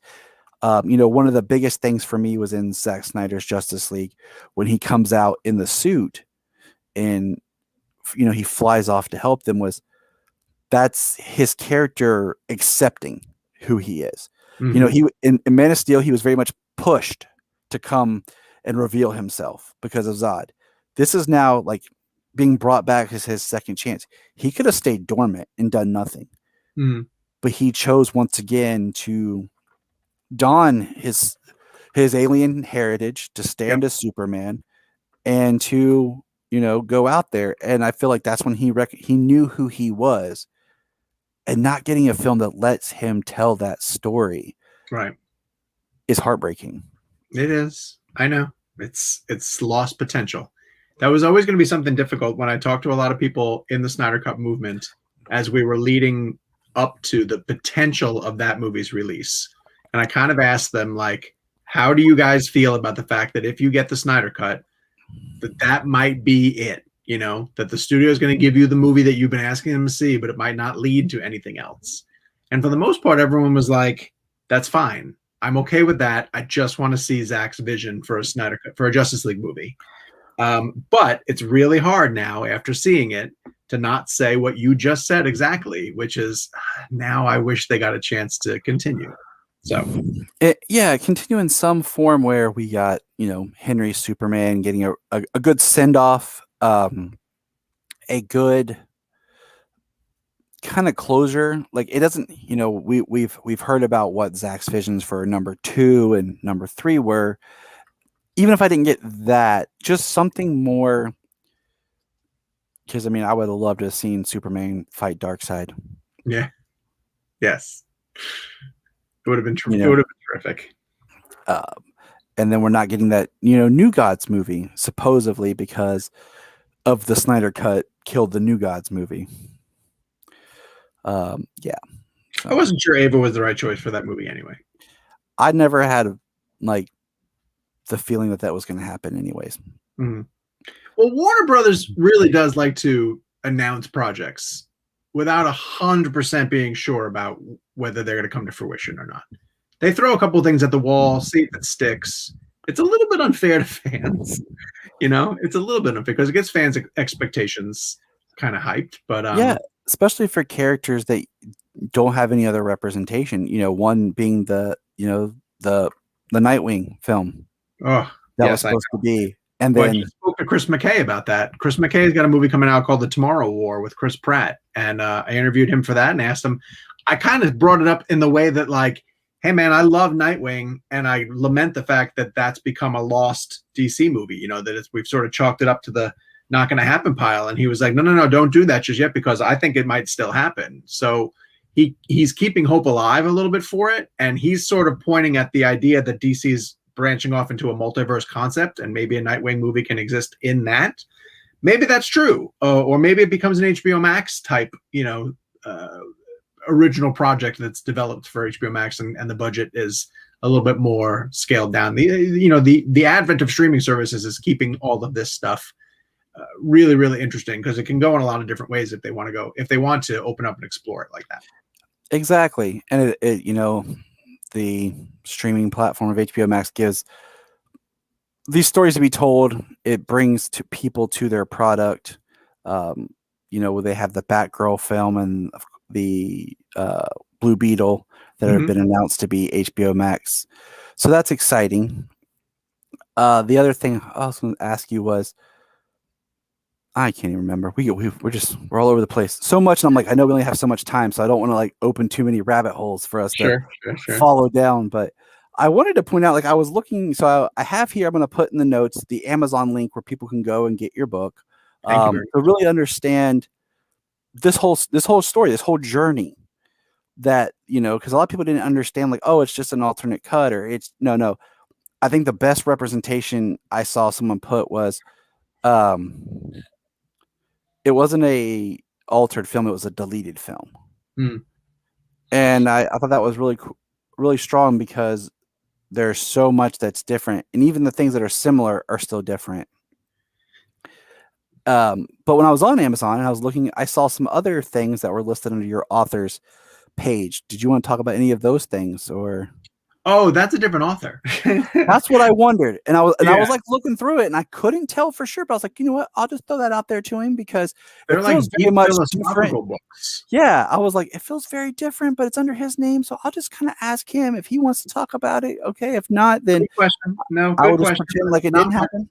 And I've tried to get Amazon to separate because I'm sure that guy doesn't want me associated with his philosophical books either. But yes, no, those are not mine. But I am working on a second book as we speak, and it's dedicated to. It's funny you bring up Spider-Man. Spider-Man is my all-time favorite character, and this is going to trace his sort of journey through Hollywood and the ups and downs that have come with the Raimi films and how they came to a halt, and Mark Webb's trip through, and then the passing of the baton to Marvel and Sony trying to cooperate together. So I'm going to explore all of that in another book that's probably going to hit bookstores in 2022 if all things go according to plan. So, well, I mean, that would be fascinating because just the canon film, the James Cameron, yep.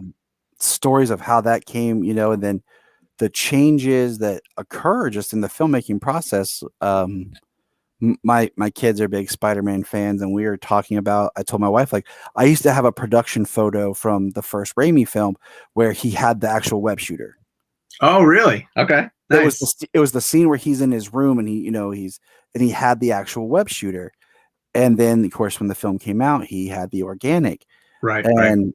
I'm like, it's really interesting, those little stories that you can pick and choose and learn about. And Spider-Man has just as much history in a more feels like condensed period of time than say Superman and some of the other characters Absolutely do.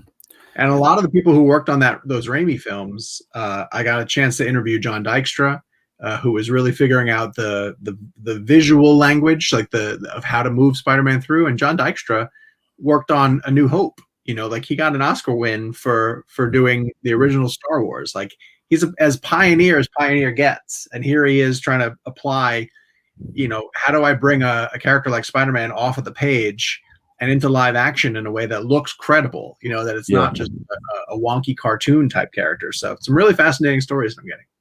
I always thought that Spider-Man was a great character, and I always felt like it was as if someone looked at, and I mean, this can be true or not. It's just, it feels like they took Jimmy Olsen and Superman and was like, put him together. Like if I'm going to make my DC comparison, I was like, because he has a lot of those same aspirations of both those characters. Spider-Man is my favorite Marvel character. If I had to pick out a favorite, and so I would look forward to reading that book, just to see, because it's coming your way. Yeah, I mean, it'd be great because one of my favorite books, I'm blanking on the author, and I totally forgot till we were talking, was called the $1 Billion Batman. I read it about 8 years ago. It was just about, similar to what you're talking about, Batman's journey and Bob Kane's history and Bill Finger's history and who did what happened, and then the financial success of Batman as a brand, and how Bob Kane profited and what he did to how he would hire other people as like ghostwriters and artists to do Batman's stuff, but he would then take the credit or all that. It was a very fascinating story and book. I had bought it digitally, like it was about 8 years ago, and read. So it'd be interesting read for you sometime if you ever feel like it. I'll definitely jot that down. Yeah, I'll definitely jot it down. So coming back around, we appreciate the work of the people who took the time out to push for Zach's film.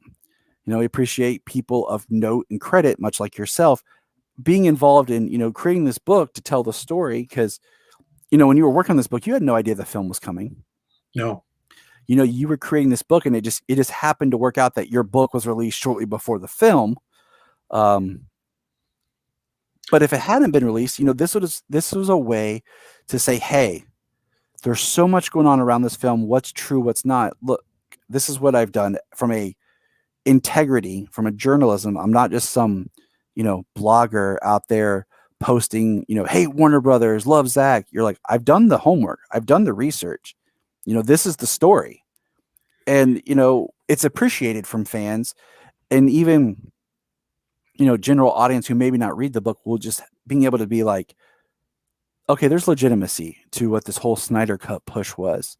There's a story here. I mean, a lot of people have compared it to the Donner cut of Superman 2.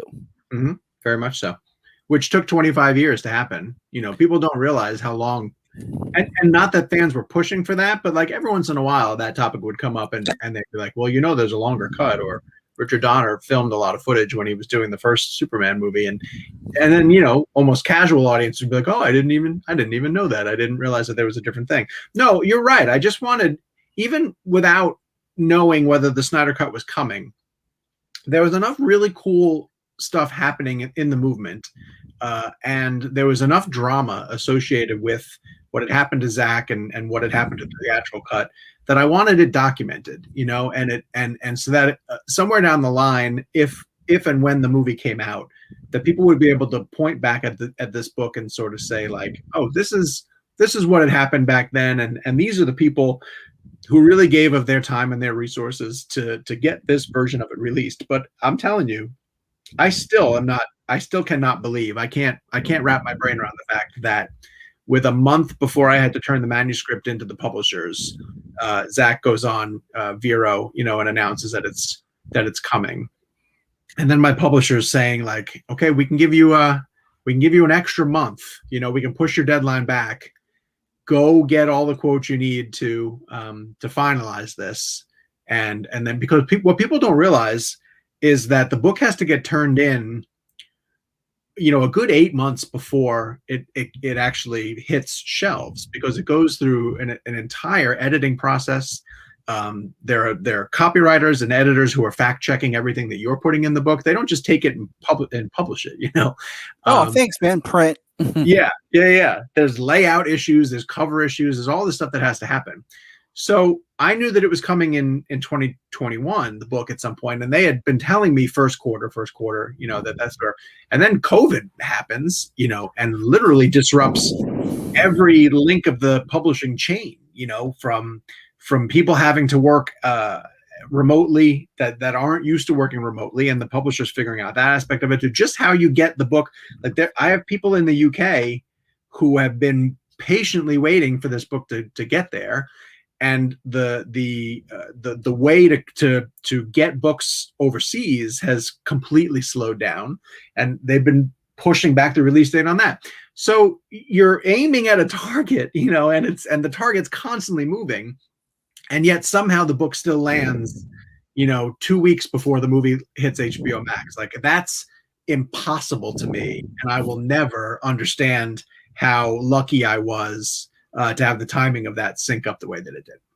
I mean, it's great because, it works out because, when your book lands, it's really the hot topic. If people are talking about, people are like, and then people who don't know what is going on, it's a quick reference guide to, well, this is the story about this. Oh, okay. I can read this. I can go through it. It's funny you were talking about like the UK. I learned, I wasn't sure if it would work, but I was able to actually purchase my 4K Blu-ray of the Snyder Cut from Amazon UK. Yeah, sure. I've heard it's available there early. Yeah, because I have friends in the UK who are posting things about it, and they had never made an announcement for physical release here in the States. Yep, still haven't. And, part of me feels like they won't, because that's part of that HBO Max brand where they want people to go to, or they'll wait a year or two down the road to do it. And I'm still I like having my physical media. Mm-hmm. You never know. Storm comes, internet issues, whatever. I I can watch it, but also we were talking about this, my wife and I were about, digital files, they can alter and change, and then that's it. Yeah. You can't, but having that printed, like, this is same thing like a book, like, this is printed. I have it. I'll go lock it in a vault, because I've waited, this movie I heard about, I was looking, 2016, they started filming. Yep. I You get looked at your my Blu-ray? Did it arrive? Did yeah, you it's there? Okay, yep. good. Very nice. It's packed with everything else, as we're trying to move, but I Yeah. have it. Good. All right, good to know. I look at my son, I'm like, when you were 1 years old, your sister wasn't born yet. We watched the trailer for this movie, Yeah, and it's yeah. been in my mind. And the whole, current DC thing is just crazy that Man of Steel came out, BVS was announced. And by the time that BVS came out, my son had been born and was 1 years old. Right, Like, right. just how much everything had been talked about that now I'm like, the movie that I was promised in 2016, I now have finally, and I have my kids and they've grown up. Like, Imagine if you had to wait 25 years like the Donner fans did, Like it would have been insane to get the Snyder cut 25 years from now. I mean, but it took Superman Returns to bring the Donner cut, and it's crazy because I feel like you didn't have the means like this, like hashtags and everything like that to Yeah. really push that, and no one thought in that mindset of alternate cuts or a director's, and that's just something that's built up over time with DVD, VHS, now digital streaming where it's possible. Sure. The advent of streaming, I've said that I don't think the Snyder cut would have arrived nearly as quickly as it had if not for streaming. Or maybe HBO. not at all. Yeah. Just because of, like, it might have been just a physical release or something, just because of the legalities of hoops and about releases, and we won't go down that rabbit hole, but we're all grateful for the digital release, at least. Absolutely. Absolutely. Sean, I want to thank you for coming on and talking with us today. I know that you're busy, everybody's busy. I appreciate you taking the time to talk with us and share your journey and chit chat about music with me here. My bass player. Of course, Tyler. Thank you for having me, man. Really great interview. Good questions. Oh, thank you. Thank you. I appreciate that. I want everyone to check out Sean's podcast if you want to give a quick plug for it.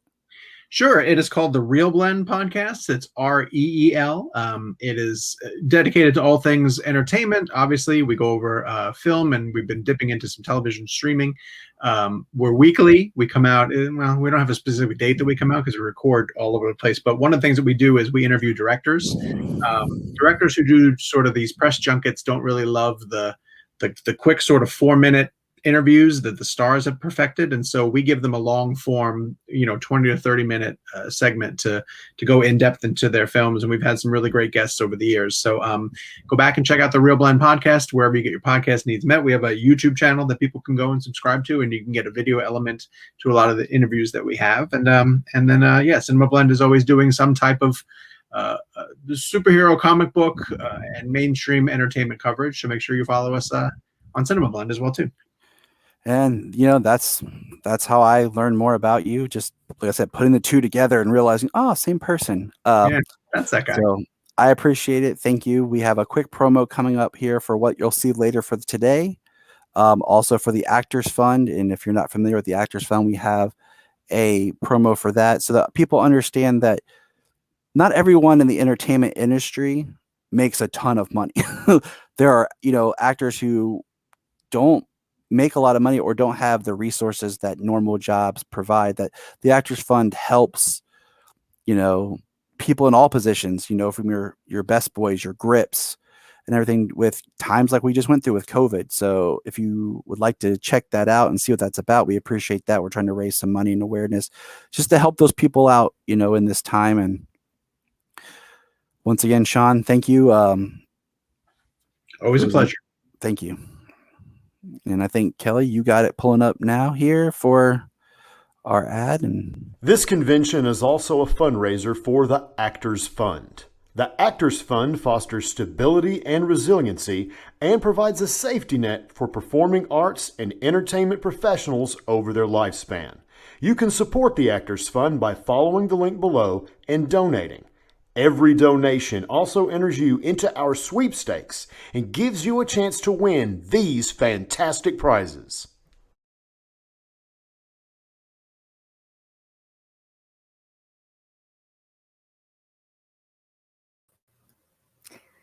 Hey there, everyone. So, this panel, I'm going to be interviewing comics legend John Moore. So, John, I'm bringing you on now. Hey Kelly, how are you? Good. How are you doing? Good. How is my voice level here? Can you hear It's me? um it's pretty good. You're a little quiet, so I'm gonna turn your mic up because StreamYard lets me do that. Okay. Okay, just let me know. Let me know. I You managed to make it through this entire pandemic without video streaming, so this is my first time. So I I feel so special. That's so sweet of you. Oh my gosh, thank you for joining us. This is really great. Like, yeah, I'm happy. I'm happy to do it. It's pretty impressive that you've managed to take the challenges of of a year of COVID and still manage to get a bunch of people together to talk about stuff that we love. So I I tell you, I feel like I've been more social in the last year through a video chat than I was ever before. But I feel special to pop your video chatting cherry. good. And That's now I've set the tone for the interview. that. That's it. Well, it's also I worry that it's a little bit like like your grandfather asking you to set the VCR back in 1984. Like I just don't understand why 12 o'clock keeps flashing. This Oh, this the technology is like I'm it the old happens. guy. Oh, well, so John Davy did our last convention in January, and I spent an hour and a half on the phone with him trying to help him figure out Zoom. And I'm going to say this, it was not John's fault. It was his computer. Like he thought it was his fault. It was not. It was not. His computer was not playing nicely with Zoom. And I Right. I made sure he knew that because no, we went through everything we possibly could, and he was a very, very, very receptive. He tried everything. So no, you're doing wonderfully though. You made it on. Good. You sound great. Good. So Yeah, I've been thank. listening to all the podcasts I listen to, have been doing their interviews via Zoom and again, like amazing that there's a technology at this point in time that allowed us to sort of keep connected and I'm so I'm glad happy for because it. Yeah. I'm an extrovert, so it would have been a really rough year. It still was, but it would have been worse. Yeah. So why don't you introduce yourself to anyone who may not know? Why don't you kind of sum up your career? I'm putting you on the spot, but Okay. give people the Um rundown. okay, so I started out as when in my early 20s as Howard Chaykin's art assistant on the Shadow and Blackhawk and Times Squared for DC and First Comics, and that was the mid 80s. Um, Howard and I started writing television and film together in the around that time, and ended up working on the Flash TV show in 1991, and at the same time I started writing comics as well on my own and with Howard. I wrote the Superboy TV adaptation that DC did in the late 80s, and then I did a bunch of stuff for Marvel and DC in the 90s. Did a bunch of did a few things in the early 2000s, and then I haven't really worked in comics for a while. So that's the uptake of my career in comics. Um, It's an impressive career. So, what have you been doing lately, if you don't mind my um, asking? I am just making a living. I'm just making a living, taking care of things, working at Trader Joe's. So it's Nice. so I'm just about there were just some shifts in the comics industry and in the 2000s, and I sort of lost the people that were giving me work, and then I wasn't in a place where I was following up, and that's that's it. So so I still love comics. I still follow them. I have a 22-year-old son who's gotten back into them in his college years, and so he and I talk about comics a lot and film and stuff, and that's where I'm at. So, I would like to say I'm, doing, sort of dabbling and talking about doing some kind of comics project, but nothing's on the horizon. So, I mean, I get it though. The industry has changed so much since I feel like the 90s was there's a lot of good stuff happening in the 90s and the industry not I speak like I in the know. I'm not, but right. from an outsider looking in, it seems like the industry does not treat its creatives very well anymore in a lot of ways, and that's really sad because we've lost. Yeah, I can't. I was really fortunate because I managed to start very, relatively young and get a foothold, and excuse me, and it was at a time where there was just a lot of work to be had, and if I had perspective that I would have as an older guy as opposed to a guy in my 20s, I would have known that that creative work cycles and publishers and people who are looking for creatives are always looking for new talent. It's just part of the cycle when they want, when they have to sell product, and they have to try to find, they have to find their, the way to bring in new people. And that was clear, because like on the Superboy comic, since that's what we're talking about, I was working with, I worked with Kurt Swan and Jim Mooney as the artist on the book when I was doing it, and who were amazing artists who had worked in the business for years, but those guys were in their 50s and 60s at the time they were doing Superboy with me, and they weren't, they were workmen, journeyman artists, and they didn't have the kind of buzz or fan fire underneath them, to make them, to sort of keep them at the forefront of the industry. But that's also the nature of when you're doing work for someone else's property. Very true. Very true.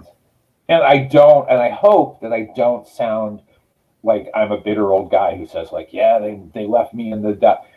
It just happened to be, it just happens to be the reality, which is why, like, I would say, like, I remember when Mike Mignola was telling me about what became Hellboy. And I thought, and it was like, okay, when he described it to me, in the early 90s, it sounded like it was a Kirby monster pastiche. And it turned into something great. And, right. And here was and Mike was a guy who could have had a really successful career just doing Marvel and DC product. And, and he made the right move. He created a property that no one can do except for him or with his permission, that he controls. And that's, and I think that's probably the creative goal that really, if you're smart and both in terms of a creative sense and also in terms of a business sense that you want, because then nobody can say like, oh, well, we can always get someone else to do Hellboy or any other creative product. It's got to be that person. That is good advice. And I don't think you sound bitter, by the way. Okay, good. You just sound like you know what the industry is like. Yeah. By the way, we have a comment from Carlin. He is complimenting your comic boxes. Yeah, it's always a space thing of trying to figure out where, how to keep them and how to keep them from not just completely dominating the room. Carlin is another person on my team, and he's got a lot of long boxes behind him. So as we were video chatting to plan this whole thing, we termed him Dragon Who Hoards Books. Right. Which is the best kind of dragon. It's my favorite kind of dragon. I want to think that there's a certain distinction between hoarder and collector, and that's a level of order and a certain amount of floor space. Like if you can still navigate, the space, you're probably okay. If you're in danger of knocking everything onto you and getting lost and not found, oh, good. I'm still a collector. I still have time to be a hoarder. Right. All right. So, I was just looking through your Wikipedia to make sure I hit on all the books you've written, and I am a huge Birds of Prey fan. Like that's my team. So I got really excited when I saw that you had written a little bit of like the Birds of Prey one shot. Yeah. So I'm going to be selfish because this is my Q&A. Can you talk about that a little bit? That was initially, I was living in San Francisco. I was sharing a studio with Kieran Dwyer and who I did an Elseworlds Finest project with, and Superman the Dark Side, and Kieran's just a fantastic artist and really sharp guy, and Derek Robertson, who was doing Transmetropolitan at the time with Warren Ellis. And Derek, this pre-Boys, I think he might have actually done the Boys after so we just were talking about he wanted to do a Batgirl Catwoman project, and we had just sort of thrown around some ideas, and we convinced DC to let us do it as a 2-part book. Unfortunately, and we were going to do it as a Batgirl Catwoman, and then as an Oracle Catwoman, years later, and unfortunately Derek couldn't draw the second part, so it was just sort of a fun chance to work with one of my friends and play with characters that really came out of the idea that probably Batgirl was, as at the start of her career, was really looked up to Catwoman in a way, because Catwoman was, a strong, older woman, sort of, and forgive me if it sounds like the Mary Tyler Moore theme, but like making her way in Gotham City on her own terms. And I think that it's like who are Batgirl's female role models, because obviously Batman was the the big formative superhero role model, but that was just, I think, sort of the crux and the thing about the idea that meant something to me and was something I could play with. So I wish that Derek had been able to draw the second one. I'm really blanking right now on the artist who drew the second part, and I apologize because it's been a while. It was a minute. Yeah. And Carla, I did an interview. Side note, like I did an interview about an X Factor issue I wrote in like '94, and I had I couldn't remember writing that issue. I remember, like I had to go back and go, oh yeah, that happened, because it was just in the middle of a lot of work and a lot of. Well, when you're writing to work for hire, when you're writing to a deadline, I'm sure it just kind of goes by. So Carlin says just one more bookcase. I don't know if he means for him or for you or both, but I think everyone could use at least one more bookcase in their house. I started off with one shelf for my collectibles, and then it keeps growing from there. And every time I fill up a shelf, I look at my husband. I'm like, well, I need another bookshelf. So, and also in our private chat, Carlin has told me he wants to hear more about Superboy and what it was like working on Superboy. So you said you worked on the Superboy show tie-in comic, right? Right. That was the at the time Superboy, the 80s TV show, was produced by the Salkins, who were the producers of the original Superman movies and owned the rights. And they gave DC and DC wanted to do a comic promoting, the TV show at the time, because it was the only DC property. I guess Batman was, I'm trying to think of Batman must have been in production. Batman 89 must have been in production at the time. But but DC was just trying to promote it, and they didn't have a Superboy book at the time. So it was, I was roommates with Art Thibert, who was inking one of the Superman books at the time. So and back in the days of landlines, we just shared a phone, and I had talked to Mike Carlin, the editor, a couple times, just passing the phone to Art, and Mike was editing the Superboy book. So I said, hey, can I pitch some ideas? And Mike was receptive to it. He and DC editor Andy Helfer had also written a couple of the episodes of the TV show at the time, and it was really just like a great experience because I was able to write a Superboy book that wasn't connected with the DC continuity, with the main DC continuity. Play around a little bit with, like I did a Legion variations story, and I did a Bizarro that wasn't the Bizarro of, that had been established in the comics. And it was just fun. And as far as I know, the Salkins were hands off. They weren't looking for it to be a literal translation of the book of the TV show. So, so it was a nice entry into, into doing a monthly book for DC.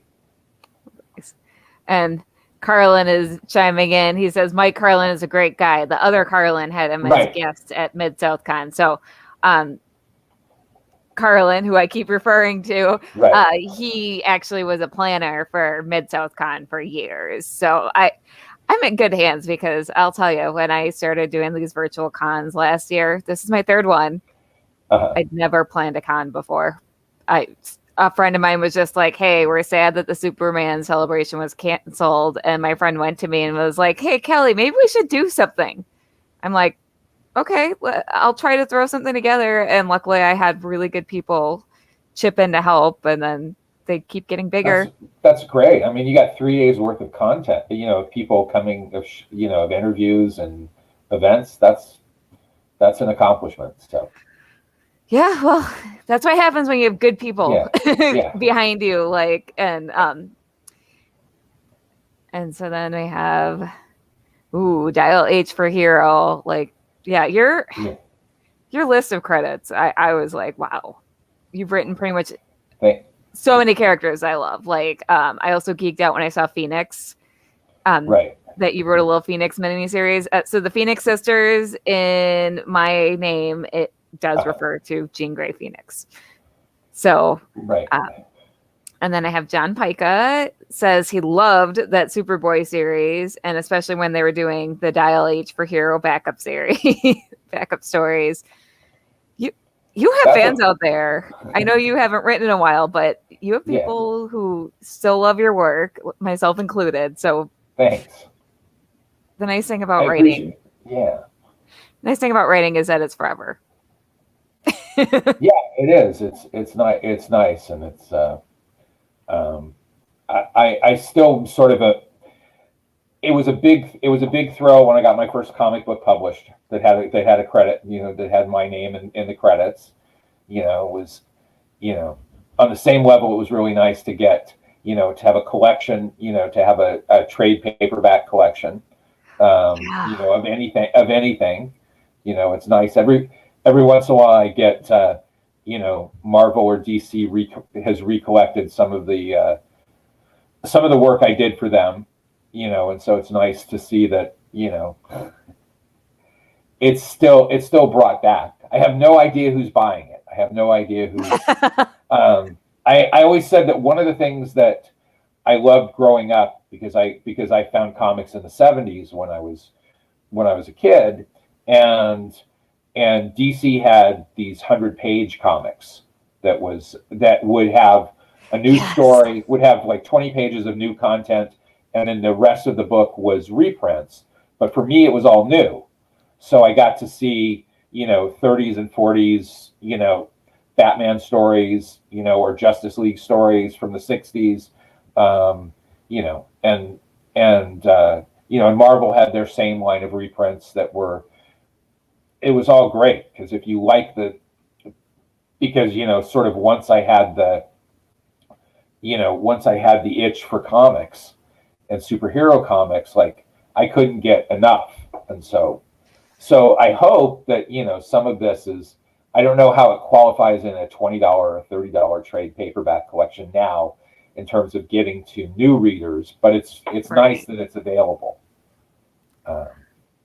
Well, and for a little while, DC was doing those Walmart books where they would reprint some things for Right. $5, and those were such a good deal.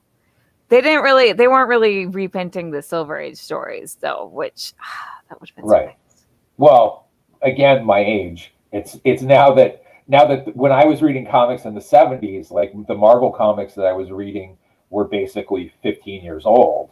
So that was Right. still realistic to try to go back and figure out that find stuff, that you could find old comics, you could find reprints of comics from the '60s. Now it's decades of continuity and comics. So it's a much bigger ocean of stuff to wade into if you like it, or if you're trying to find your way. That is very true. And so you touched on this a little in your introduction, but so how exactly did you get into writing for comics? Um, I was the kid who I was one of those writers who started off as an artist who wanted to, I learned to draw through comics, and then I went to college with, getting an art degree. I met Howard Chaykin right after he had done American Flag and was moving from New York to LA. I was in California at the time, and Howard needed an assistant, and so I went to work as Howard's assistant, and then we started talking about non-comics related projects, and I started writing comics in addition to doing I was doing coloring, and I was doing background work on Howard's comics at the time, and it just led me to writing, because he and I started pitching ideas and pitching us as screenwriters in Hollywood at the time. And I say Hollywood as the film industry, not Yep. not like, yes, we were in Hollywood, and that was but yeah, so we were so Howard, because of Howard's work, he had people who were interested in meeting him to talk about writing film projects. I ended up working as his co-writer, and so all of a sudden I was getting more work, as writing seemed to be something that I was further along as a writer than I was as an artist. in like 1989, 1990. Right. You know, and then in 1990, Howard and I got the Flash TV show. We were brought on as writers to the Flash TV show, which was just an amazing experience, and not something that something that I wasn't prepared for, but was really great and was an amazing experience. You know, and again, talking about comics properties, you know, that really it was the Flash existed. The Flash TV show in 1991 existed because the Batman film had become so huge that Warner Brothers wanted to, wanted to capitalize it and have a television show that had some kind of feel, you know, some kind of superhero feel, some kind of connection to the Batman films, even though not a literal connection. But, you know, aesthetically, it looked like, Central City looked like Gotham City. You know, that was sort of the take in our Flash, and and Danny Elfman, who had scored the Batman film, you know, wrote the theme for the Flash. They were just, and then it was a great experience for me. It was unfortunately maybe, you know, the right show at the wrong time, because it just never found the right time slot. But we got a whole year. We got 22 episodes, which was surprising, because it still was the show about the Flash, and you know, not now there's so much great superhero, you know, film and TV. I mean, it's like as a fan of comics and superhero comics, and as a fan of movies, like it's amazing that now we've gotten a lot of really unqualifiedly great movies and TV shows about superheroes, as opposed to, like, even with the Flash, I will say the Flash had moments that were great. You know, I think that we did as much as we could in 1990 and 91 to do the Flash, but we didn't have we didn't have both the technology to do the superheroics as well, and also we didn't have there. I think the network was still scared of the whole concept of a superhero, because they didn't want us to have costume villains. That was a big thing. Like, I think they wanted to have, you know, they wanted to have the Batman success on TV, but they also were scared but they didn't want to go too deep into the comics part. They didn't want to be seen as silly. Right. You know, and it's hard. It's a fine line to walk anytime you put a real person in a costume, you know, like trying to make it seem like this is just the way it is, and that it isn't something absurd. Yes. But You you did have Mark Hamill. Mark Hamill was great. Mark Hamill was absolutely I say this about Mark Hamill, which is Mark Hamill is like the nicest guy. He's an amazing actor, but he's everything you would want someone who played an iconic hero that you love from your childhood to be. He was so nice. We were filming a night shot, so it was like well into the morning, and there were extras who were talking to him about Star Wars, and he was really friendly. He wasn't standoffish. You know, this was before the prequels, so he was basically just saying, I don't know what's going on with Star Wars. You know, it's like George hasn't told me, but he was really friendly, and he wanted to be the trickster. He was a comics fan who wanted to be a part of the Flash television show. We didn't seek him out. He came to Warner Brothers, you know, to the production company, that Danny Bilson and Paul DeMeo, who were the execs, and said, I want to do this. And he wanted to play the trickster, and the trickster was the trickster was, and the studio didn't want to do the trickster because the trickster was a costume villain. And we spent a long time trying to work out a way that made sense for the trickster to exist in our Flash's universe, to do a costume hero. And when we finally got it, Mark Hamill was, he was just amazing. He was the best. Oh. And I'll also say, this is one of the things that I learned as a writer, working with, and I didn't work with actors. I was like a writer in the writer's room. I got to be on set, but I wasn't making decisions. But one of the things I learned was that there are actors who will give you what you think, what you wanted on the page, what you thought the work was going to be, how the dialogue was going to be, and how it was going to be played. But there are actors who make it so much more, right? Because you're really, as a screenwriter, you're the blueprint for something much bigger.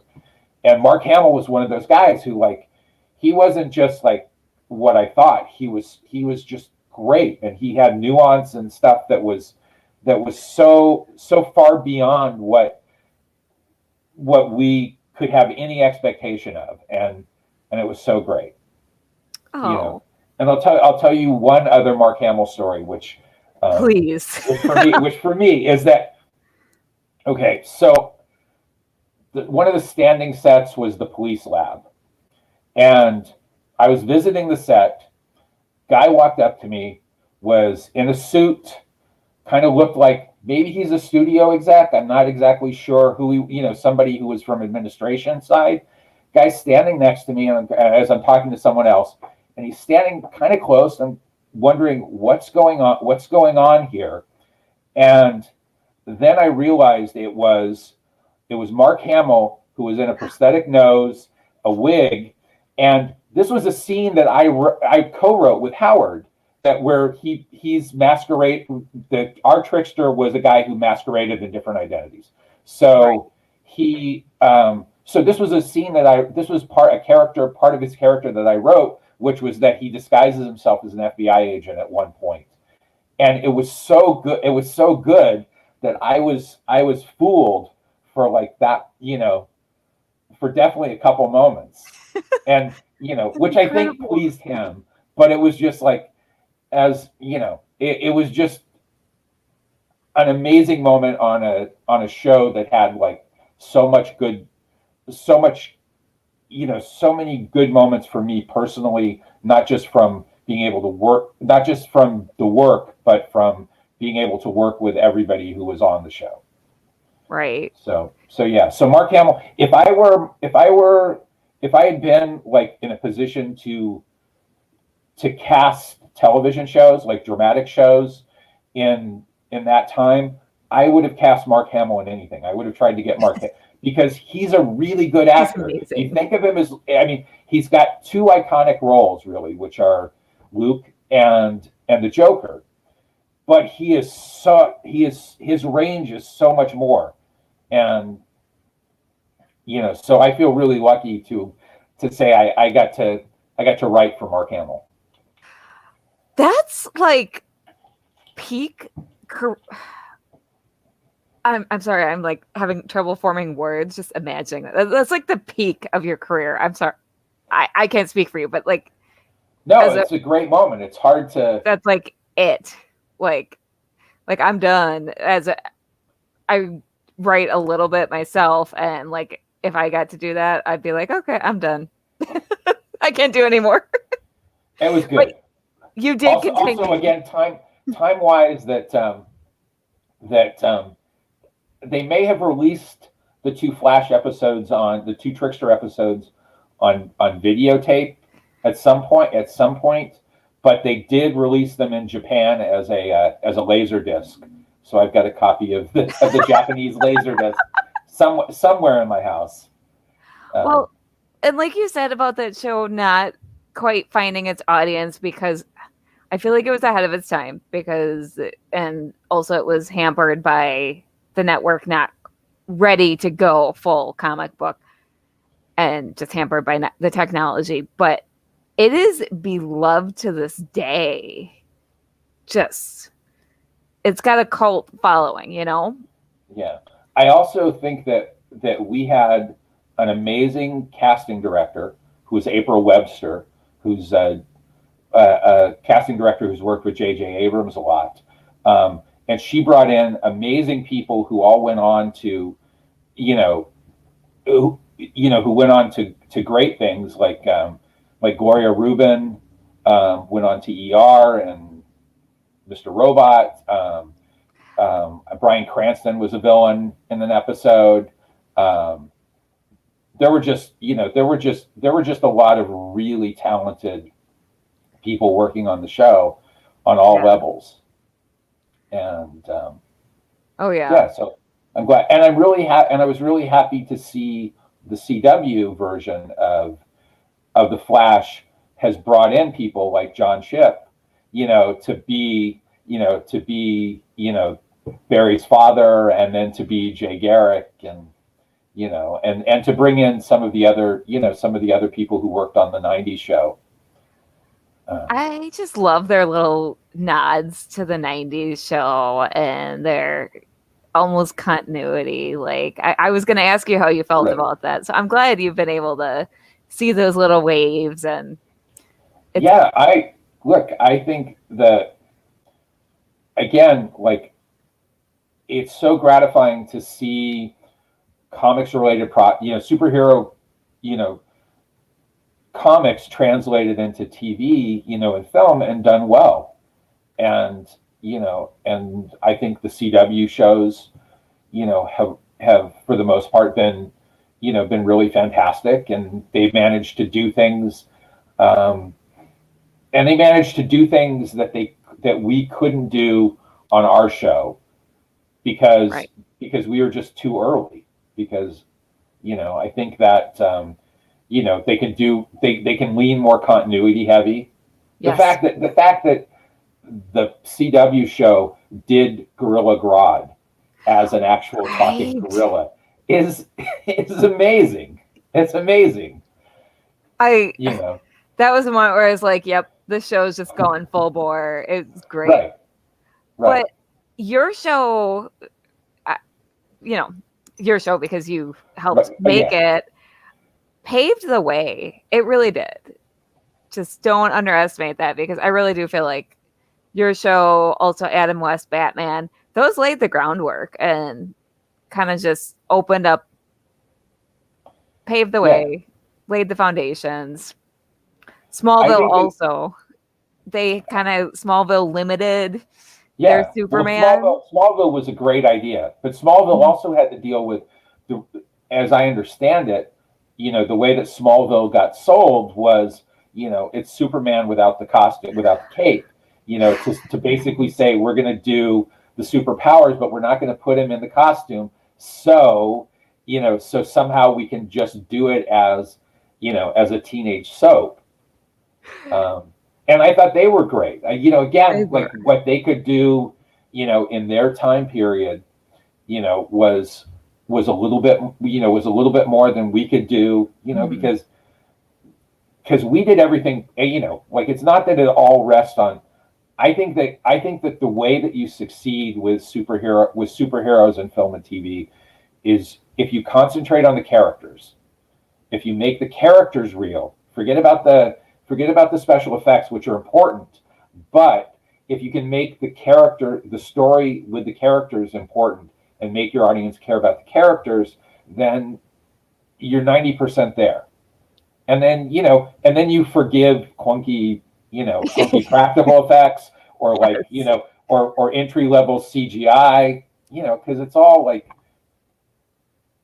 everything's great now, but it's like we did practical effects on the Flash. So it's like speeding up the camera to make him, to make a guy running look like he's running faster, and then adding some animation. But there was no, and then Smallville did what it could with its special effects budget. And which were cutting edge for the time. Yeah, right. Like, Right. my goodness. But I mean, looking back now, some of them were like, wow. And Carlin, 1970s Spider-Man had a rope web to capture. Right. And But like you said, you buy in because of the characters. That's how I always. The yeah. characters are my way in. Which, speaking of characters, I have a question. Do you have a favorite character to write for, or is that like choosing a favorite child?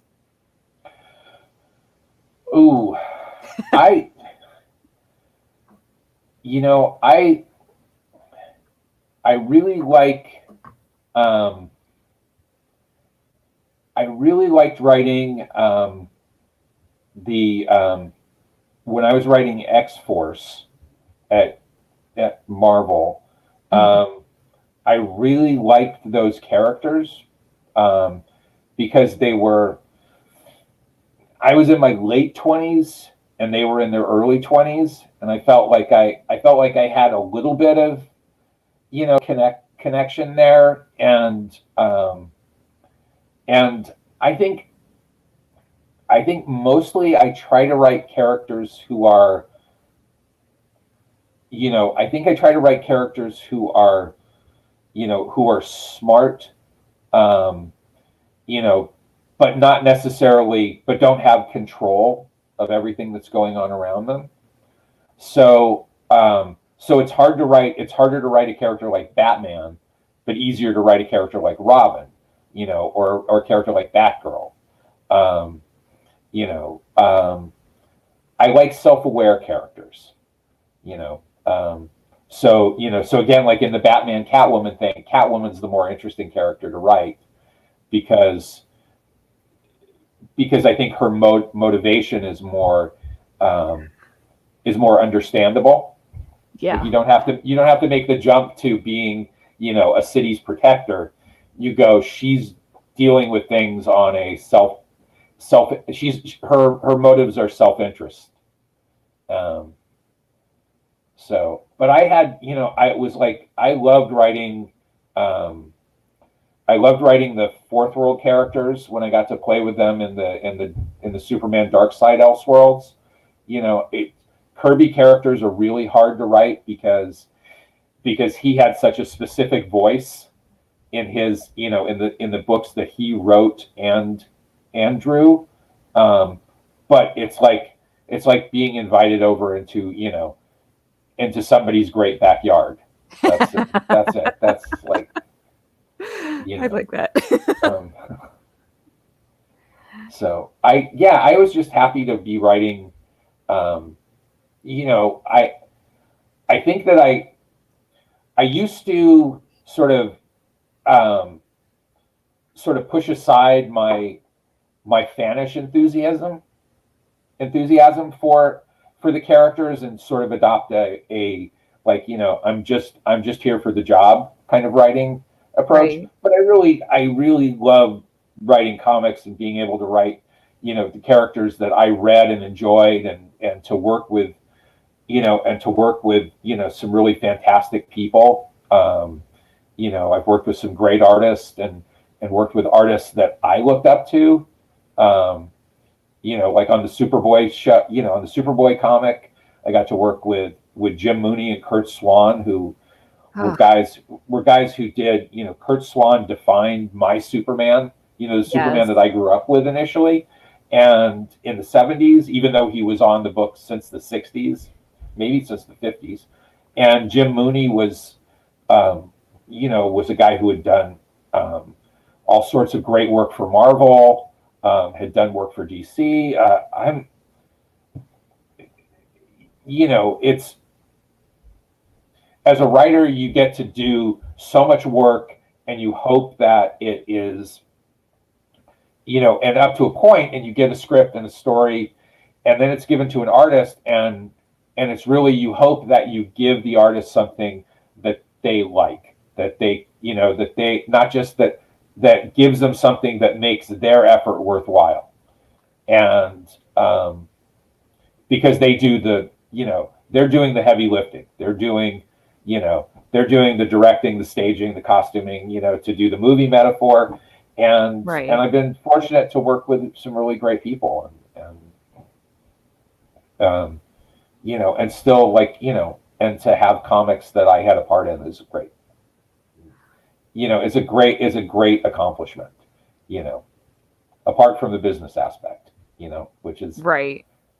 you know, which is also important, but yeah, so I agree. um, And yeah. so if you could choose one of your comics, like if you're sitting someone down and you're like, okay, here's the one comic of mine that you have to read that is most important to like sum up your career. This is a really hard question. I'm sorry.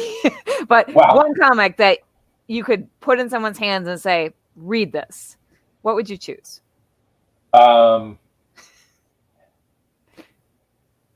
If it were superhero comics, I might go with the Age of Apocalypse run on X Factor that I did, and Steve Epting drew, and Terry Dodson did a couple pages on early in his career, early in both their careers. That was probably, but actually, you know, I would say that of my '90s work,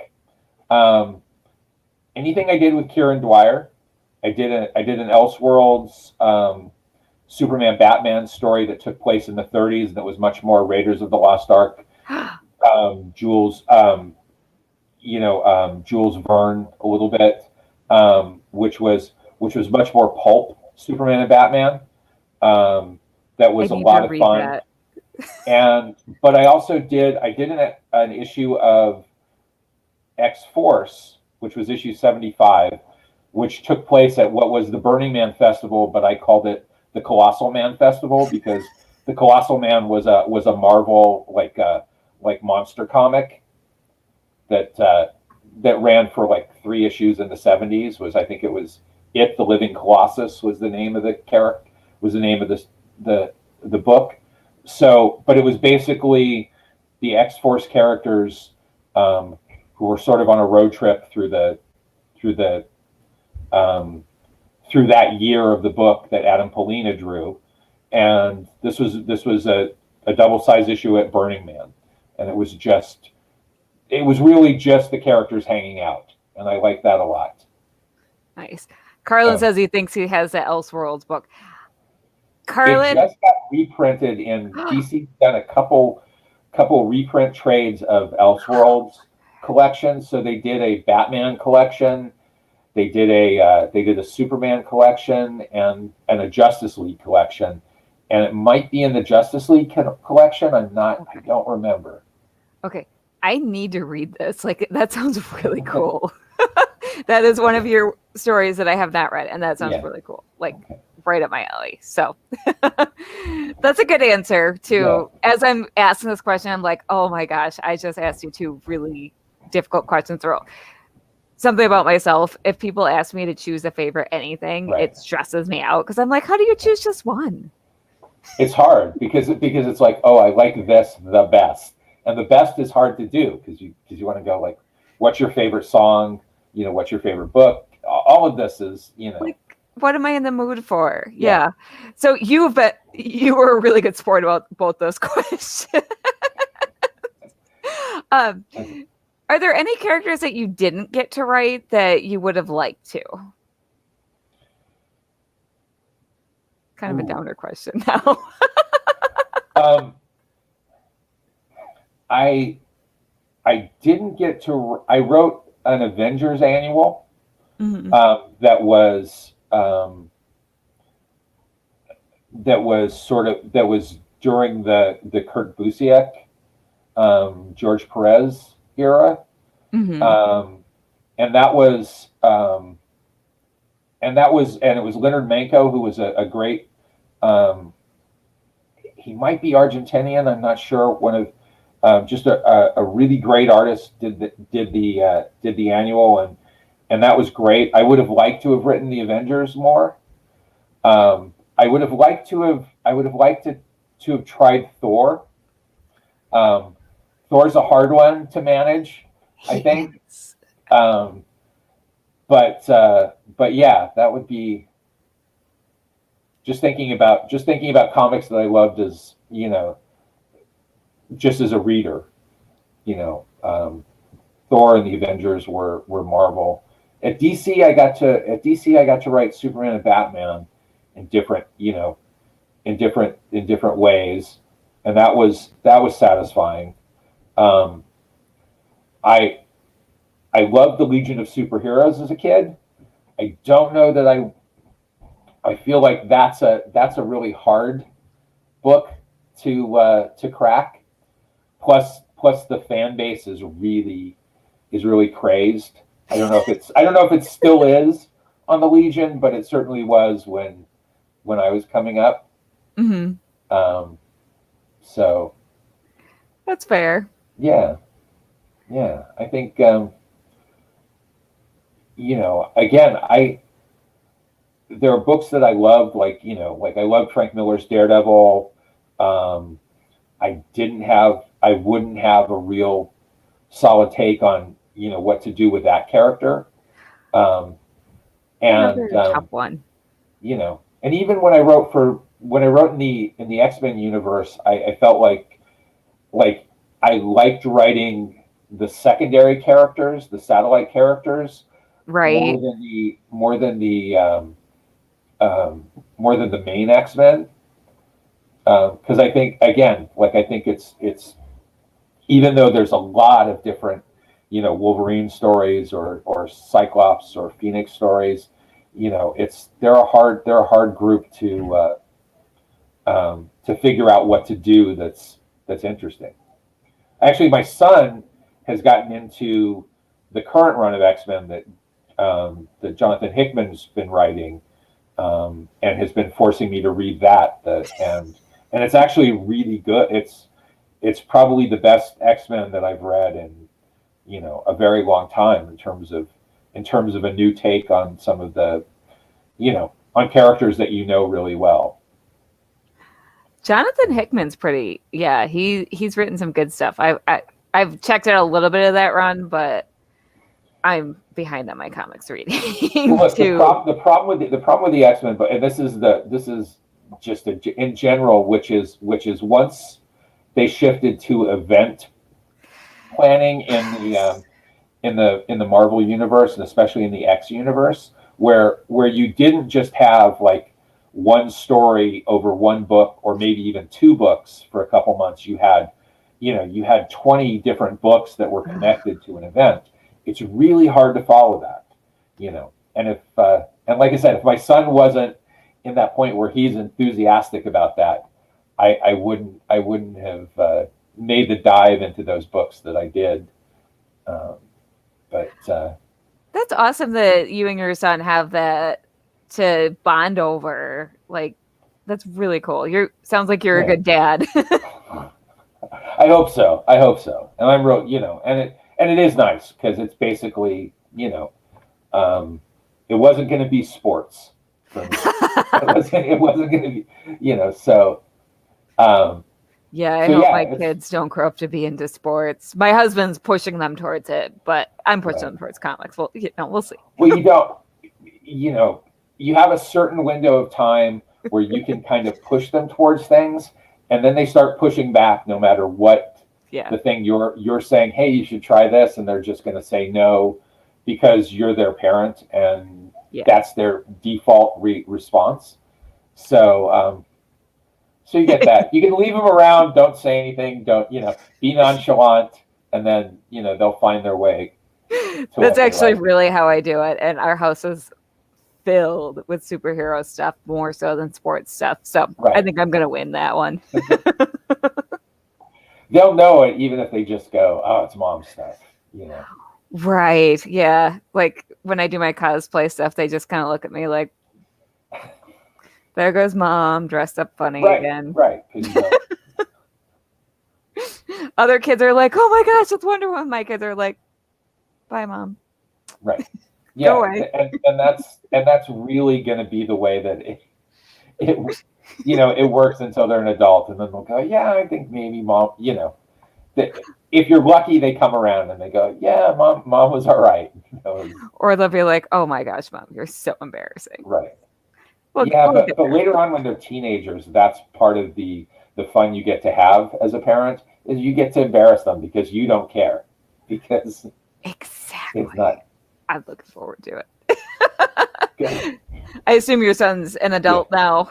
Yeah, he's 22, so And he still he's on talks his to you. own. So yes, you are Yes, a good dad. yeah. So That's a that's good sign. If your 20-year-old still talks, or 20 something right. still talks to you, that's excellent. So we are running low on time. We've only got a few minutes left. Is there anything else Okay. you would like to talk about that we haven't touched on? Anything you want people to know about you, or anything? Right now, there's I am so not present on social media that that there's not really anywhere I would any sites I would plug. I would always just say it's like um, this was something that Jack Kirby used to say, which was if you liked his work, you should go do your own as opposed to do his, and something like that. So I would say if you like comics, or storytelling, you should do it. You should try it. Get out there, do something, like because it's a process. You have to do it to be, like not even saying about being better or being professional. Just,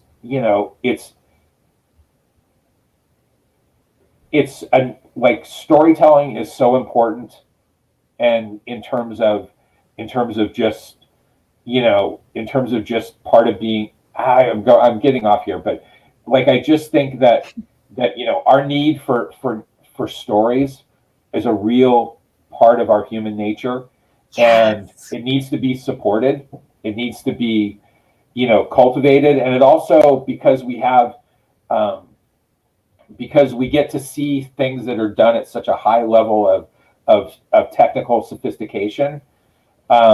We forget that like it all starts with just someone sitting around and doing something, and that you don't have to be perfect when you're trying something. You don't have to be it's not going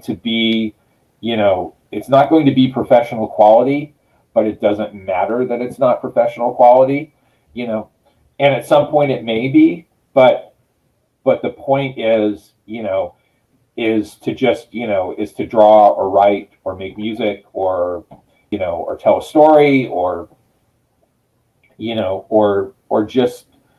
um,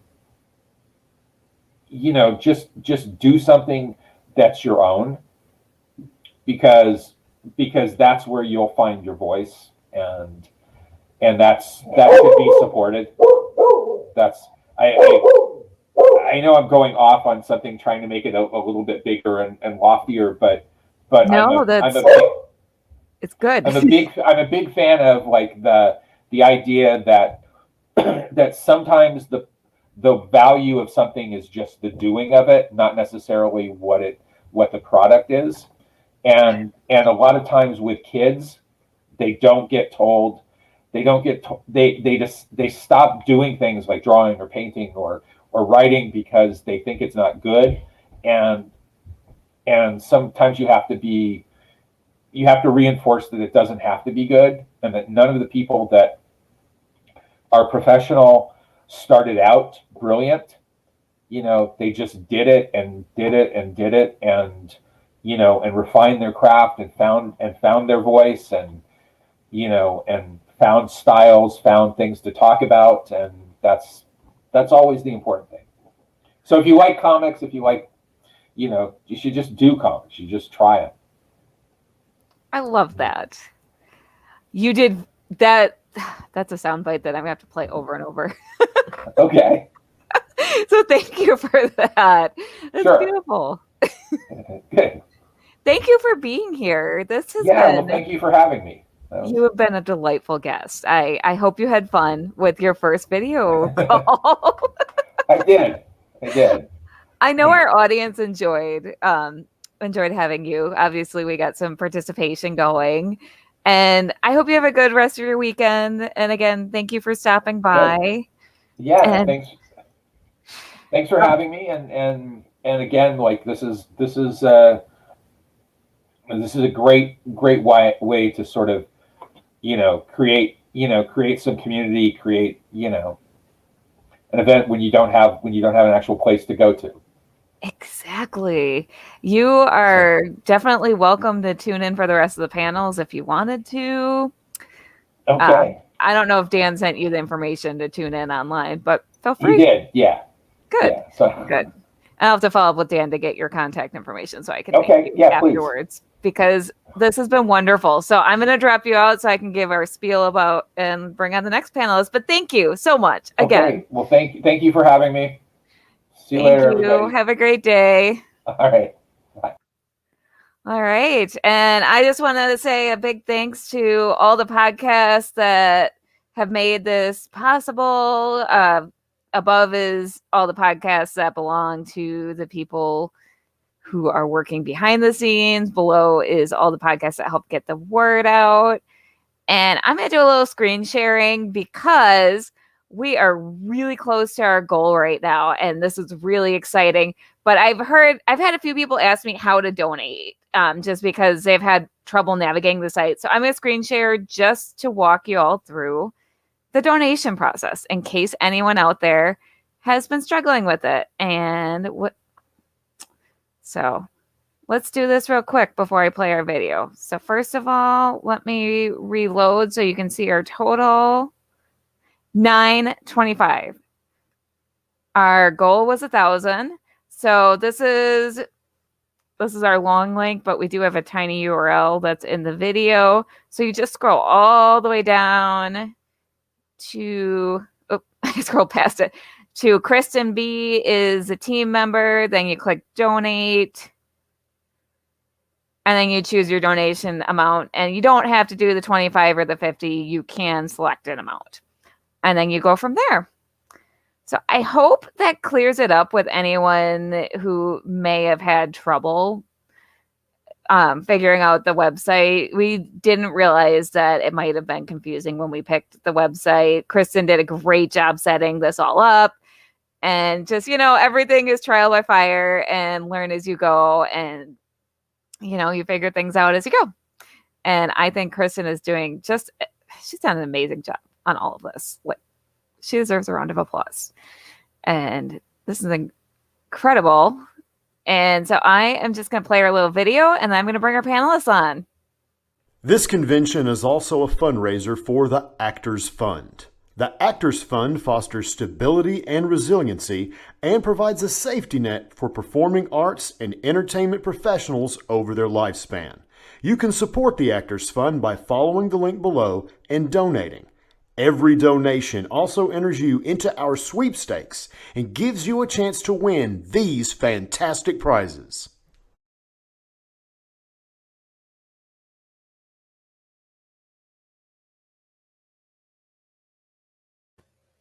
All right, we're back. My crown is crooked. I'm going to try to straighten it. I'll figure it out. All right, welcome everyone to our cosplay panel. We have some amazing cosplayers. I'm going to bring them on right now. We have Valerie Meacham. Hi, Val. Hi, good to see you. That was quite the quick change. Yes, it was. Yeah, you guys, I don't know if you guys could see me in the green room or if just okay. I think the admins could see me and they were probably like, wow. Yeah. We're going to bring on Andrea. Hello, Hi. Andrea. Hi, everybody. Can you hear me? Yes, I can Okay. hear you just fine. Thank you. Okay. And Beth, aka Laughing Rat, are you? Hi. Is my camera We do not working? See you. Your camera is not on. All right. I've got to figure out how to turn this silly thing on. Okay, well, you figure that out. I'm going to bring out our last one, our last panelist, Ms. DL Memphis. Hi, how are you? Good. How are you doing? I'm doing great. Do we not have Fred? Do we not have I what? thought Fred. I thought he was Fred. saying he was signing Oh, you're right. We're waiting for Fred. There he is. Oh my gosh, Fred, I'm sorry. I need to scroll down. It's been a long day already. Welcome, Fred. Yeah, Hello, Fred. I'm running on 4 hours of sleep, and No, it was 9 hours wrong. yesterday. We'll make it though. We'll make it. I'm having fun. I'm running on fumes. Thank you for And of saying course, something. I didn't give him a chance to say, Star-Lord? Who? Welcome. Yeah, Beth, while you figure out your camera, I'm just gonna start my spiel. I mean, you can hear me. No one wants to look at me anyway. It's Sunday. Yes, we do. We all want to look at your lovely face. I think you're all going to see my cats because they've been calm until now. They all want to be here now. Of course. Okay, I keep saying this off air, but my favorite part about video chats are meeting people's pets when they come in. Well, Hermes now is to be a part of it all. So. Hello, kitty. Oh my goodness. So, Yeah, hey all, how are you doing? Pretty good. Yeah. Good, good. Let me just scroll up or scroll down and find everyone's pictures. And oh my gosh, I'm sorry. I am a hot mess this afternoon. Oh, this afternoon. Whatever time it is. Afternoon. It's afternoon. You're getting there. I'm getting there. I was telling my mom, I'm like, this is like one of those telethons. But it's really exciting because we are 90% of the way to our goal. More than awesome. That's great. I know. And oh gosh. Yeah, like I keep saying about the Actors Fund, if you have enjoyed a movie, we beat the goal! Kristen just said Yay! Oh, you guys. Oh, I'm so excited this happened while we were on. Yeah, Kristen, my co-planner, is in our green screen, and she just held up her whiteboard. We beat the goal. Thank you, everyone. That is awesome. Oh my goodness. And the day is still young. You all can still donate if you want to, but we beat the goal. That's awesome. So exciting. Okay, yeah. Kristen having that whiteboard has been really exciting this weekend. But okay. Now, well, okay. I think Beth is back, but am I? You sort of are. Oh, well, I'm You're still a blank void, which, you know what, is appropriate for me. So maybe we just go with it. The opposite of John Oliver's voice. You know what? You have a lovely voice, and I do have pictures of you. So, don't share them, please. they're not blackmail. She's just going to be the mystery. I'm not going to share those pictures. We had an agreement. And now everyone's wondering. Spoilers. Alrighty. So I am going to just go down the line, and actually I'm going to go in alphabetical order because that's how I loaded your picture. So Andrea, I'm going to put you in the hot seat first, and I would like you to introduce yourself to everyone. So let me just pop you up, and I'm going to Hi, everybody. Hi, I'm going to go through your pictures while you introduce yourself, if that's all right. Okay. I'm Andrea Starnes. Friends call me Annie. My cosplay name is Media Rice, but most people can't pronounce it, so I say just use Andrea or Annie. I've been doing this for 19 years, so I've got a lot to show you guys and a lot of insight to it. Let me take one of these earbuds out because I am sounding real loud myself. But yeah, I've done this for 19 years. I started when I was 18, 19. I wish I would have started younger, but I'm glad that I have gotten into it. It's been one of the best things I've done, especially being a cosplayer. That has been the most fun part of being a cosplayer. I agree. Yeah, I mean, I could ramble for hours, but there's plenty of other people to talk. Don't worry, you'll have more time for rambling. All right. Might not want to let me do that. I mean, I've been doing that all weekend, and people are sick of hearing from me. I'm still going to do it because it's cosplay. All right, Beth, I'm going to put your pictures up in addition to the book. This is so weird. I'm sorry. All right, Beth, tell people about yourself. Well, I am an empty, shuddering void of nothingness, apparently, today. I've been cosplaying since about 2013. I started off doing stuff with my mom and kind of proceeded into making my own stuff. And now I just kind of, I don't know, I make whatever I feel like making whenever I feel like making it. And I do a fair amount of competing. I win occasionally. Sometimes they give me a thing for making weird nerd costumes, and that's always entertaining. But that's about it. Oh, I love it. All right. And next up is DL. And Hi. Hi. How are you? Good. I have my friend with me. And you all look lovely, by the way. Especially you, Beth. I know you look lovely. I look amazing today. Yes, you do. She's debuting a brand new cosplay. Sadly, we just can't see it. It's literally. Oh no, a I think the cosplay. black void is the cosplay. No, I am Is the that- void. yeah. So I basically got into cosplay. I started probably about 15, 20 years ago. My original scope of interest was not necessarily cosplay, but it was pinup and vintage. And I kind of found that with my style and my interest in vintage design, that cosplay just kind of fit very naturally.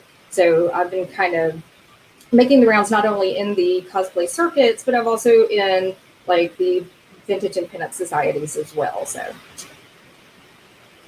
Nice.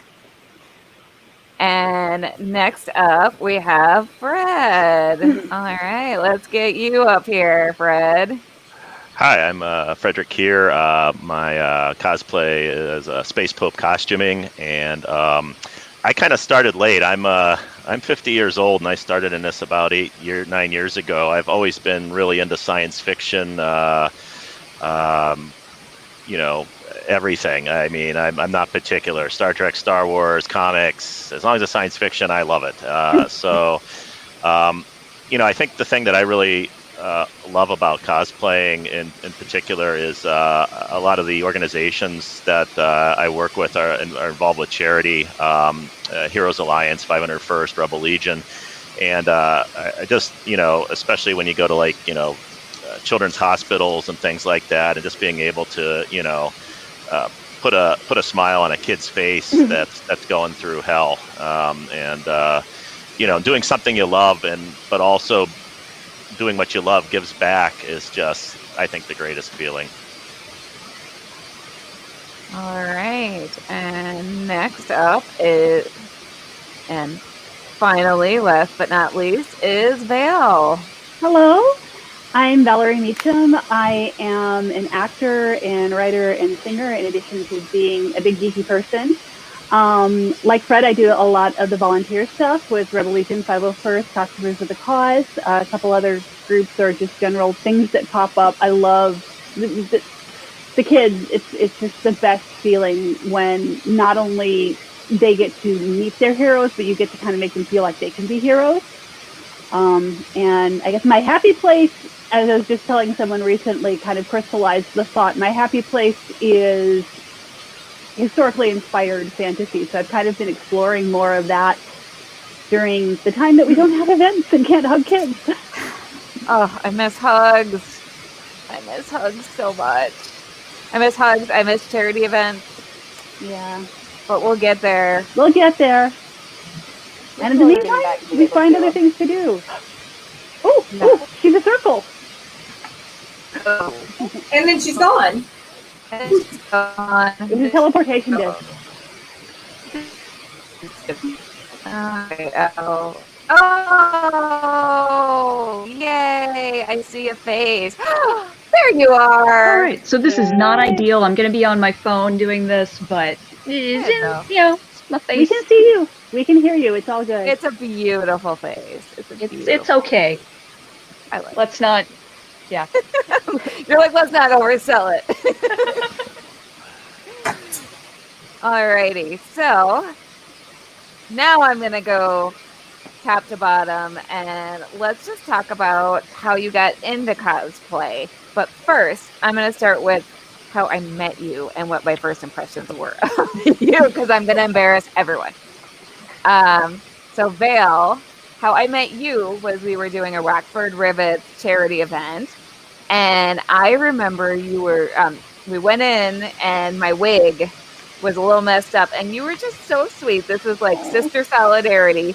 You were like, here, let me brush your wig for you. And we just kind of like bonded over that. And like, that is basically what cosplay is like. It's just like in other areas, I think women can sometimes compete with each other, but it's like women take care of women. And, everyone That's my takes care of theater showing. We all need to look good when we get out there. Yes, It's a team. absolutely. So why don't you tell us about how you got into all this? Oh my goodness. So I'm kind of the opposite of Fred. We are of an age, and I actually started going to cons not only before the term cosplay was current in Western media, but possibly before it was coined. My first con was Starfest Denver in 1981. I had seen an announcement for it after Doctor Who on Sunday on PBS. And we went, I got my dad to take me. And the first day I went, I was just like, oh my gosh, there's all this going on. But the thing that I noticed is there were people wearing costumes. And that was Saturday. And on Sunday, I went back and I had my little sparkly disco dress and my ballet slippers, and I cut an ankh out of cardboard and I colored it with a silver marker and I put it on the chain from one of my necklaces, and I was a runner because this is long ago that Logan's Run was actually current. And on that Sunday at Starfest, 2 grown adults dressed as Sandman were shooting at me with their prop guns, and it was the best thing ever, and I never stopped. Oh my gosh, I love that so much. Yeah. And that was I don't know, for those who don't know that these things happen, those Sandman guns, you could buy them. They made sparks. They manufactured these things that actually made sparks. And I was running around a hotel lobby with grown adults in costume playing Logan's Run, and it was heaven. Oh my word. That's awesome. Alrighty. So, and Andrea, we have not met in person, but No, we haven't. Which needs to change eventually. So make it change, definitely. Yeah, so we have friends in common, and I have been following you on Instagram for a few years, and just like fangirling over your cosplays. Thank you so and much. like, I was like, she's so good, and I just. I finally worked up the nerve this year to send you a friend request. I'm not that intimidating. I'm just a big dork like everyone else. That's what I love. All right. And real quick, I'm going to show these comments. Sorry. So John Pica is listening while he's driving to Knoxville. So hi, Johnny. And Carlin is saying, runner. Awesome. All right. So Andrea, go ahead. Introduce yourself. Okay. So I guess you could say I started cosplaying as a little kid. Once again, whole war cosplay was a thing because Halloween was a big deal in my family. It was my dad's birthday. So mom always made our Halloween costumes. So we were little bitty cosplayers. I remember making Mortal Kombat costumes for my brothers when we were like in elementary school, and mom sitting at the sewing machine. And I showed horses with my sister for years, and mom made all of our show clothes. So it's just kind of a natural progression to go into my nerdiness and make it. And so now, and I told you I might cry because I lost my dad in August last year, and he didn't understand it. He thought it was weird that his 38-year-old daughter was playing dress up, but he supported it. And every time I would put on a costume, he'd look at me and goes, "You made that?" And I'm like, yeah, he was always so proud of it. And so I kind of do it for him still. It's for me because it is definitely a confidence booster to put on a costume and have people come running up to you and want your picture, to want to see it and look at it. But, for my whole family, it was just a natural progression to go from Halloween costumes to giant cosplay. So I started, my very first cosplay was at the Star Wars Celebration in 2002. And when I was almost deathly sick by the end of that convention, a little girl running up to me in my Padme battle outfit from the end of episode 1, telling her mom, "I want to take my picture with the queen." I'm over there about to just fall out, but this little girl made me just light up, and it's since then, the volunteer part has been one of the biggest things for me. I absolutely adore that.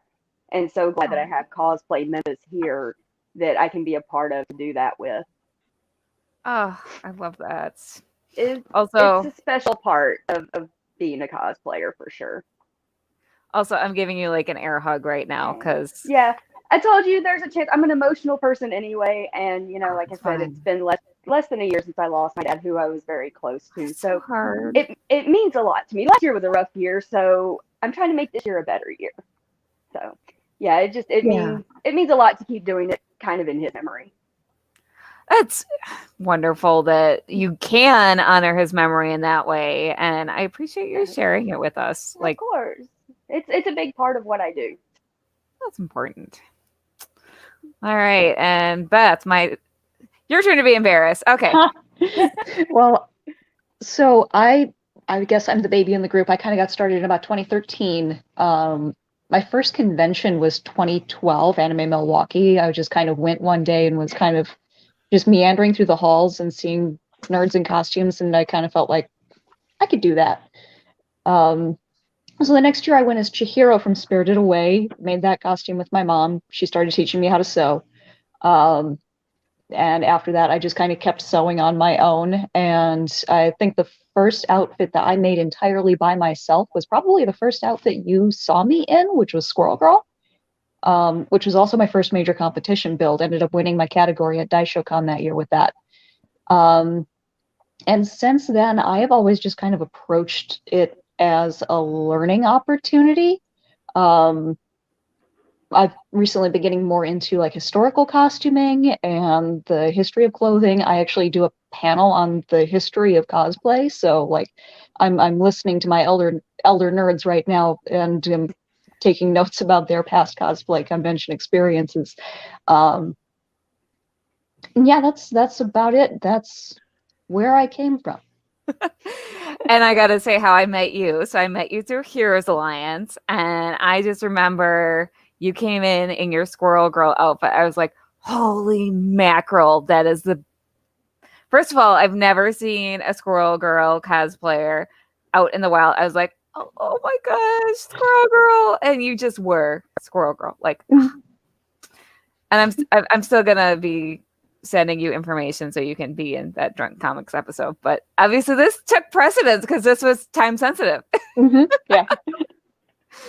All right. So, Fred, I'm going to talk about how I met you also through Heroes Alliance. And you just come in and you are Star-Lord. And you have the headphones. You just also are so good with kids. Like because you've been doing 501st before that. I had met you through 501st because we were doing Heroes Alliance and 501st events. And I met you that way first. That's right. And just you've always been so good with kids. And I'm like, this is just a guy who just radiates like this kindness, even though you cosplay Palpatine really amazingly. Like you do a really good bad guy, but you just radiate kindness and yeah. So tell everyone how you got into cosplay. Wow. But first off, thank you so much. You made me tear up there. That's apparently the panel where I make everyone cry. You make everyone cry. I started pretty late. And again, somebody else said they wish they started early. I wish I had started a lot earlier. I was going to, there's I wouldn't call it a con, but there's an event called the Discovery World Sci-Fi Family Day at Discovery World, which is like the science museum here in Milwaukee on the lakefront. And I went, took the kids one year, and the 501st was there, and I started talking to one of the scout troopers there, Zach Wagner, and he, I was like, gosh, how do you make these? And he's talking to me about it, and I'm starting to think, oh, gee, I could do this. I mean, I'm not, at the time, I didn't think I had the greatest savvy in terms of crafts and designing things and stuff, but there's just such a great amount of support in the community there. I decided I wanted to do a clone trooper, which I found out later is like one of the most difficult 501st armor sets to do, but it gave me a pretty quick education, and just the other 501st members on the forums, people I didn't know. I was doing a 501st clone, the ones that had the blue stripe on the helmet, and I couldn't quite get the angle right. And literally somebody I don't know in California, literally took my image, superimposed it on the image from the movie to show me where to put the line. It was just an amazing amount of support. That, and at the same time, one of my secrets is I think it's very advantageous to have a sister-in-law who's a professional tailor. And the other costume I was working on at the same time was a Jedi, and I think I actually completed the Jedi before the Clone Trooper. So those are my first two, and then I just started doing events, and cosplay is I think the most addictive substance on earth. You can't just make one costume. Once you're in it, it's deadly stuff. It's like Pringles. Oh yeah, it's like crack Pringles or something. I don't know. It's all right, and I'm just gonna pop up this comment on screen because hi, Luke. Luke is all the way in England. Oh wow. I met him in Metropolis a few years back because he made the trek all the way to the States because he is like the biggest Superman fan I've ever met. And if you all know my friends, that is saying something. All right, so last up is DL. And DL, I'm going to embarrass you and say how I met you. So Okay. I have been following you for, I want to say, like 6 or 7 years. Oh wow. Okay. I think that's how long, like off and on, because as we discussed in our failed drunk comics that didn't happen because of Zoom. But anyways, the drinking was there.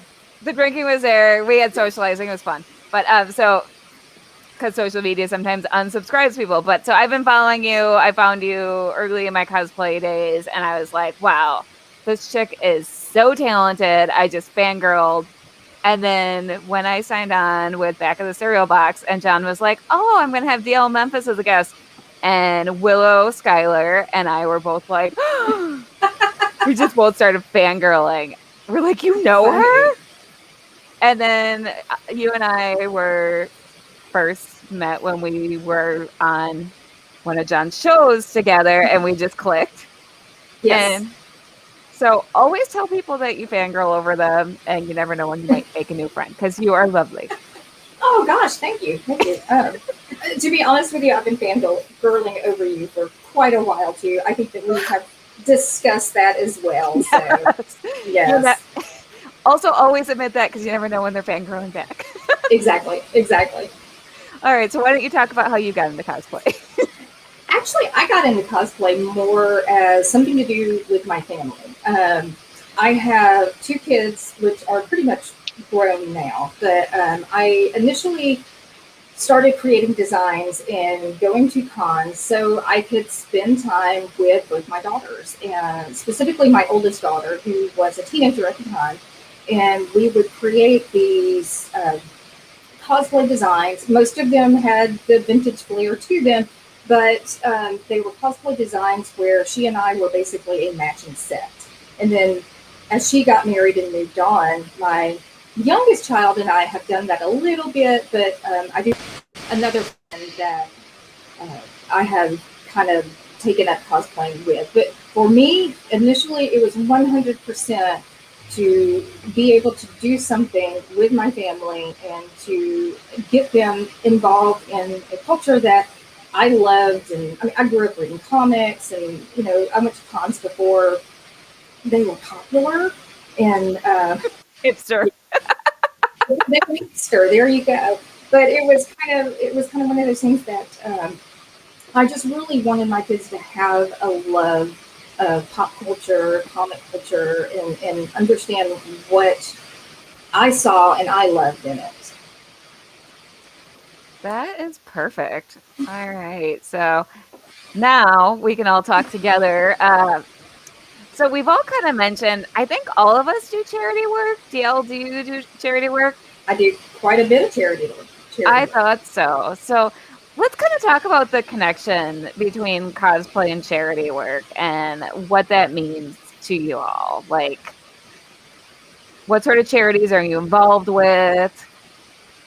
Vale, do you want to go first? I'm just going to go left or right. I think my favorite is the library events because it's something free and so we see so many kids who might not necessarily get to see at a con, kids who might not necessarily get to go to Disney, and I was one of those kids, so if I can go, if I can be the Disney princess or the superhero that this kid gets to meet, it's just and the people at the library too, the staff and the volunteers are amazing. So they're always like, oh, we just have this little thing. Like, you have gone all out. Are you kidding me? So those are my favorites.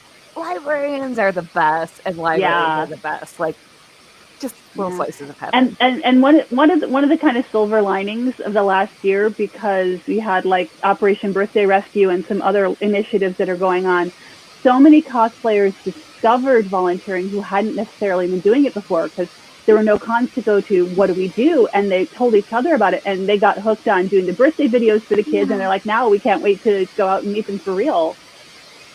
Do you want to, since you mentioned Operation Birthday Rescue, do you want to explain what that is for anyone who might not know? Operation Birthday Rescue it's a Facebook group. A couple folks started. I think they're up in New England somewhere. But they had. It's a public group on Facebook, and there were hundreds of cosplayers on it by the middle of last year, and they would set up events. The parents or guardians would request this child's first name, their age, and their favorite characters, and they wouldn't guarantee anything, but if you go through the event and you say, oh, I do that one, you do a little video, little personalized video for them wishing you happy birthday because they couldn't have birthday parties, And so, I know people who literally did over 1,000 videos in the last year for kids. I did not do that many. I did a few dozen. I mean, that's still like incredible.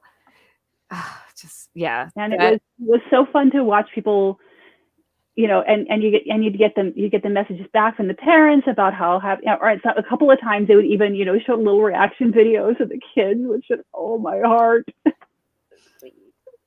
That was my favorite thing. Like, Andrea and I have a shared friend, Robin Burks, she was just doing videos anyways. So I had her do her Jin Urso for my nephew, not for his birthday or anything. She just was sweet. And she was like, anyone's kids want it. So my nephew is a big Star Wars fan.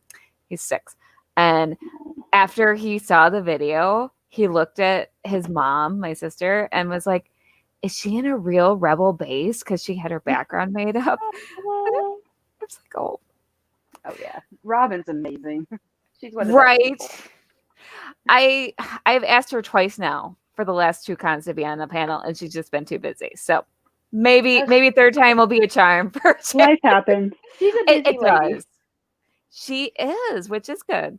So Andrea, do you want to talk a little about the charity work you do? Sure. I'm in Cosplay Memphis. I joined back in 2015. I was gone for about a year and then rejoined them, and now I'm one of their board of directors members. But we do all the work here in Memphis with us having Le Bonheur and St. Jude. We're there so much. We miss Le Bonheur. That's like our big place. We do their Fairy Tale Day and Superhero Day every year, and last year we didn't get to do it, so we made videos for them. And I'm part of Operation Birthday Rescue also.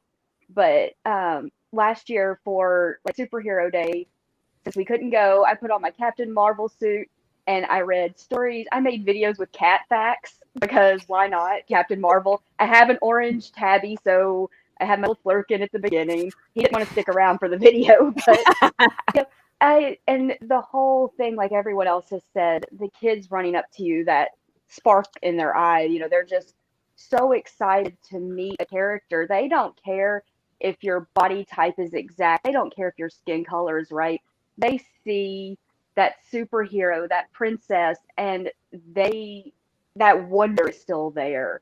And my cat is driving me crazy now. But they look at you, and I've nearly cried doing some of these events. I leave because I'm thinking this little girl ran past Iron Man, Superman, Captain America, Batman to come to Captain Marvel, and I nearly lost it that year at that superhero day at Le Bonheur because they had always gone to those. And finally the little girls had someone to run to. Oh, thank you. But it really kind of blew my mind to see the reaction. And I even got one of my brothers is in Cosplay Memphis with me, and he got to do that superhero event as the Winter Soldier. And the reaction he got from the kids too. He's over there. He's just kind of, he doesn't cry, doesn't get emotional, but he's like, man, that was really cool to do. And my other brother was there as an artist drawing pictures for the kids. So it's a big family thing. We all go into it. I've even gotten my mom to do events with me. I made her the fairy godmother from Cinderella for a New Year's event. So literally a few weeks before my mom's 71st birthday, she did her very first cosplay. Oh. So she did the fairy godmother, and I've got to remake it for her because I lost it in a house fire that also happened last year. Told you my year wasn't great. But her costume saved my Snow White costume. So I was like, that's my mom. She's always protecting me in some way. But she loves going to it. So it's a family deal. We all volunteer, and I was raised to help others. My parents always said, you have more than somebody, so give back to them. So that's why I love it. It's been ingrained in me since I was a little kid. I love that. I love that it's a family thing for you. Oh, definitely. I kind of dragged my sister into Heroes Alliance when our chapter was first formed out here. So what about you, Beth? Oh, I'm sorry. Go ahead. No. Go ahead. What were you saying, Andrea? No, I was just saying, my brother, he does do it a lot, but when he does, it's really cool to have him in costume with me too. But sometimes he just goes to handle and make sure we all have water and don't dehydrate at events. Oh, hi, Clyde. Yeah.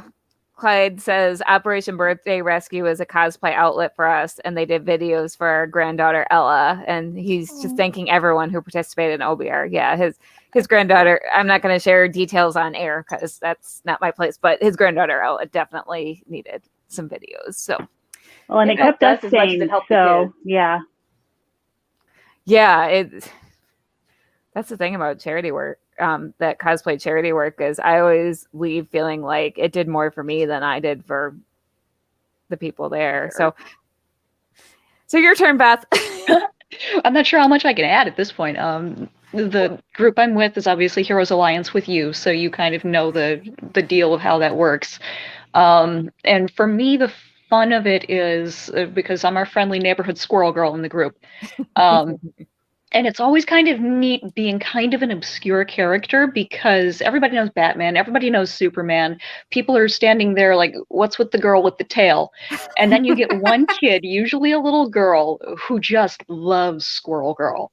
And it's like she's seen her favorite Disney princess and she wants her picture taken with you and she wants to pet Tippy Toe. And it's just really fun to see that one little kid who has maybe kind of the weird niche interest, which I kind of, I relate to that. And have that kind of be affirmed by a complete stranger that, yes, this thing you like is cool. Not only is it cool, but some random weird person is going to dress up as this character for you too. Mm-hmm. So that's kind of where the fun is in it for me, is bringing something that's maybe a little less well known out into the public, and having that, kind of that one kid who knows what it is and can't really talk about it with anybody else, find somebody who can relate to them about it. So Clyde says Squirrel Girl rocks. She does. Yes, she does. I love Squirrel Girl. And then Clyde also says, thanks for doing library events. As a trustee, we always appreciate the comic heroes coming to life. And Marcy is really enjoying the panel. And hi, Marcy. Oh, you're welcome, Marcy's Marcy. Marcy. Memphis with me. Oh, sweet. Hi, Marcy. All right, Fred, what about you? Boy, again, I think everybody's pretty much said it. Again, my background, is in healthcare, and again, it's just, I think, somewhat of a continuation of that, and wanting to,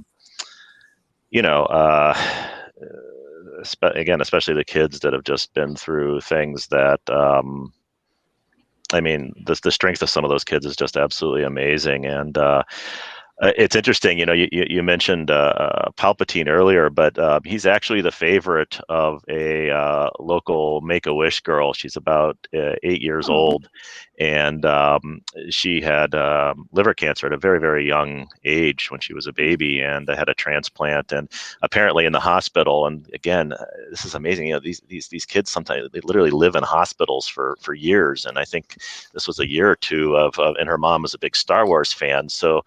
The kid knows Star Wars, and she, she always wants to go to all the troops where I do when I'm being Palpatine, and she even has. I had some spare fabric left, so I made her a little Palpatine robe, and I don't know if you can post photos, but anyway, again, she's just she's the biggest Palpatine fan. It's just. Fred, do you have the photo to send to me in Facebook Messenger real quick? Sure, let me do that. I can pop it up.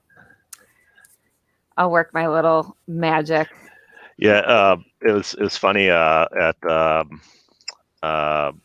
was it wasn't last was yeah it was Rise of Skywalker premiere at the movie theater. I was in my Palpatine gear, and she actually gave me a gift. She said, "You've been really bad this year, Palpatine, but you still get a Christmas gift." And I opened it up, and this little plastic model of the Death Star. And I was like, when I'm in that Palpatine mask, I can only, for about an hour, it's just a bucket of sweat. But literally, there's tears now mixed. Why is Palpatine crying? That's when you're glad it's a mask. Yes. So I think I sent it to you in Messenger, Kelly. Let me know. I got it. All right. Oh.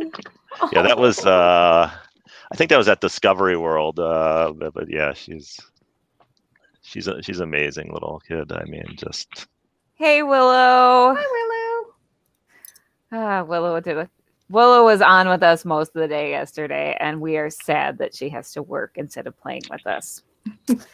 But we love you, Willow. Assuming you're still listening, hopefully.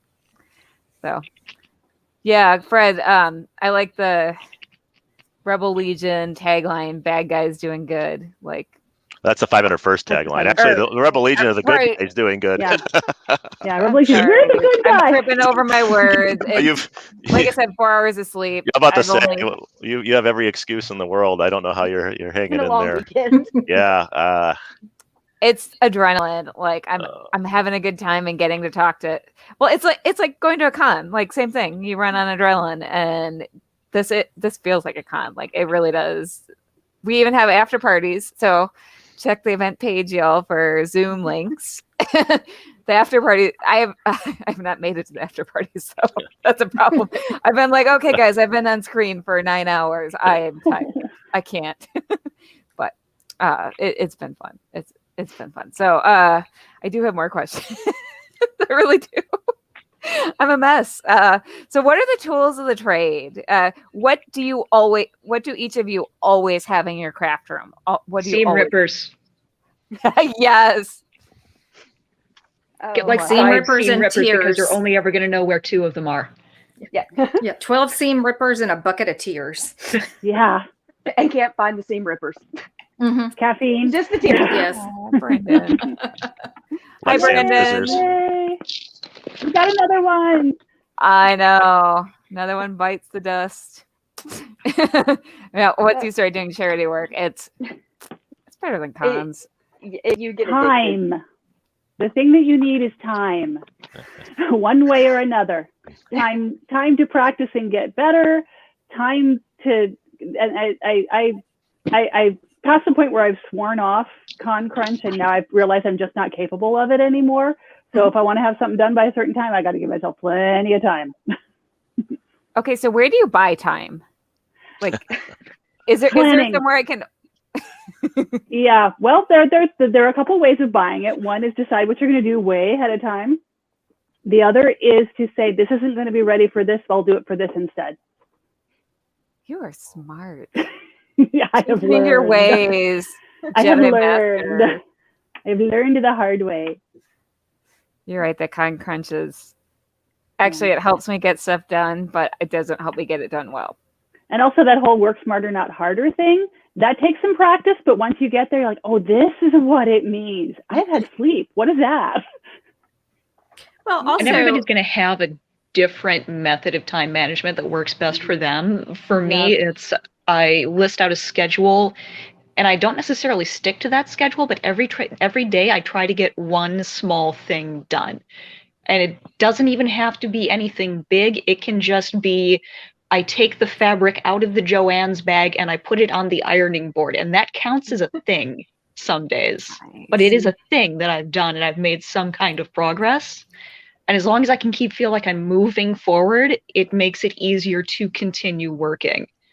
It also tells you what you might need to adjust, because you're like, okay, I've just unexpectedly spent 5 months making 18th century stays for the first time in these 6 months I gave myself for this costume.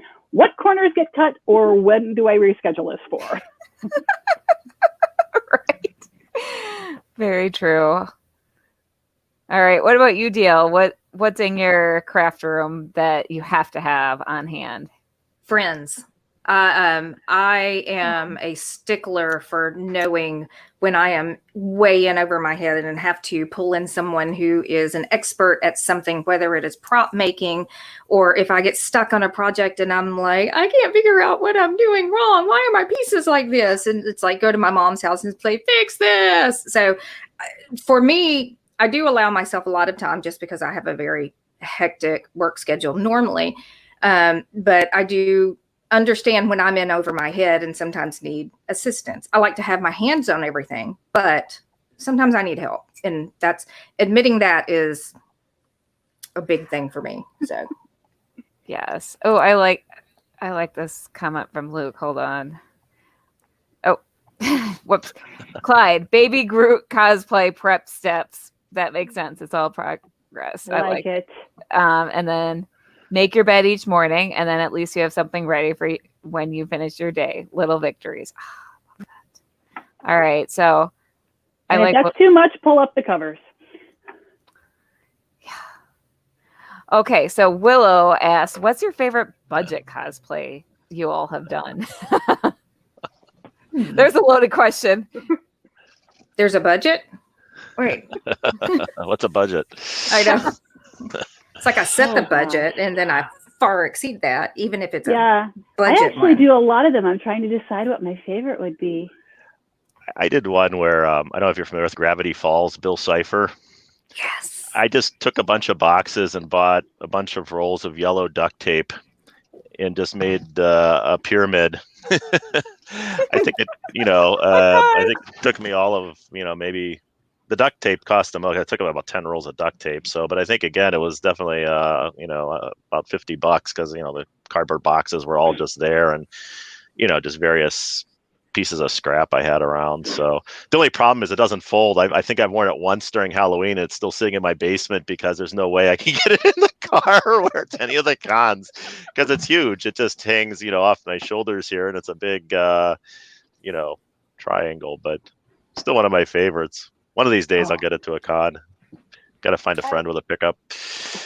I think go ahead. Okay. I did from Lore Olympus. I did the goddess Hecate, and that was one of the only things I have never made a single piece for. I normally make everything head to toe. I thrifted a suit jacket. I had the white shirt, black tie, black pants. All I had to do was buy body paint, and so I got to paint myself bright blue and run around the con in it. So that's probably one of the only times I didn't have to worry about a budget because I had most of the stuff on hand and didn't have to make, a giant ball gown with hand beading or armor or, superhero suits. So that felt weird. I was literally at Memphis Comic and Fantasy Con going, I feel weird. I didn't make any of this. I felt off. I mean, people really liked it, but I felt so off because I had not made a single piece of that costume. It was weird, but fun. I think my favorite one, it was strictly due to crunch time, and it was there are already pre-made dresses, and we're just going to have to go with this. Was my youngest daughter, and I were getting ready to go to wasn't a con, but it was an event. And she and I were going to be Wednesday and Morticia. And it was so much easier just to buy the dress and, do all the little extras to it than, build it from the ground up. Since then, I have built one from the ground up, but, to start with, but that was probably my favorite. Not just because we got to be a little team and she got so much love out of that. Cause I mean, she's perfect for Wednesday, but your daughter is a perfect Wednesday. Oh yeah. Or just, I mean, I haven't seen that picture, but knowing what your daughter looks like. For me, Grunkle Stan cosplay from Gravity Falls was fun one year for library books treats at Halloween, and it was very inexpensive. Yeah, it's my favorite. I think we had. I just remembered what the favorite would have to be. We did a wish event for a little boy whose wish was to go to the moon, and he was 3, and they did a moon themed party for him at a trampoline park. And they had some of us come in. We just threw together whatever kind of cute alien thing we could come up with. And I had a white unitard and a purple wig and some odd little bits and bobs of accessories. But the main thing is that I had a tunic and bracers and boot tops made out of bubble wrap. So and I jumped on trampolines in it, and it was an adventure. But the kid was, he was so cute. So yeah, the bubble wrap taped to me on the day of the event.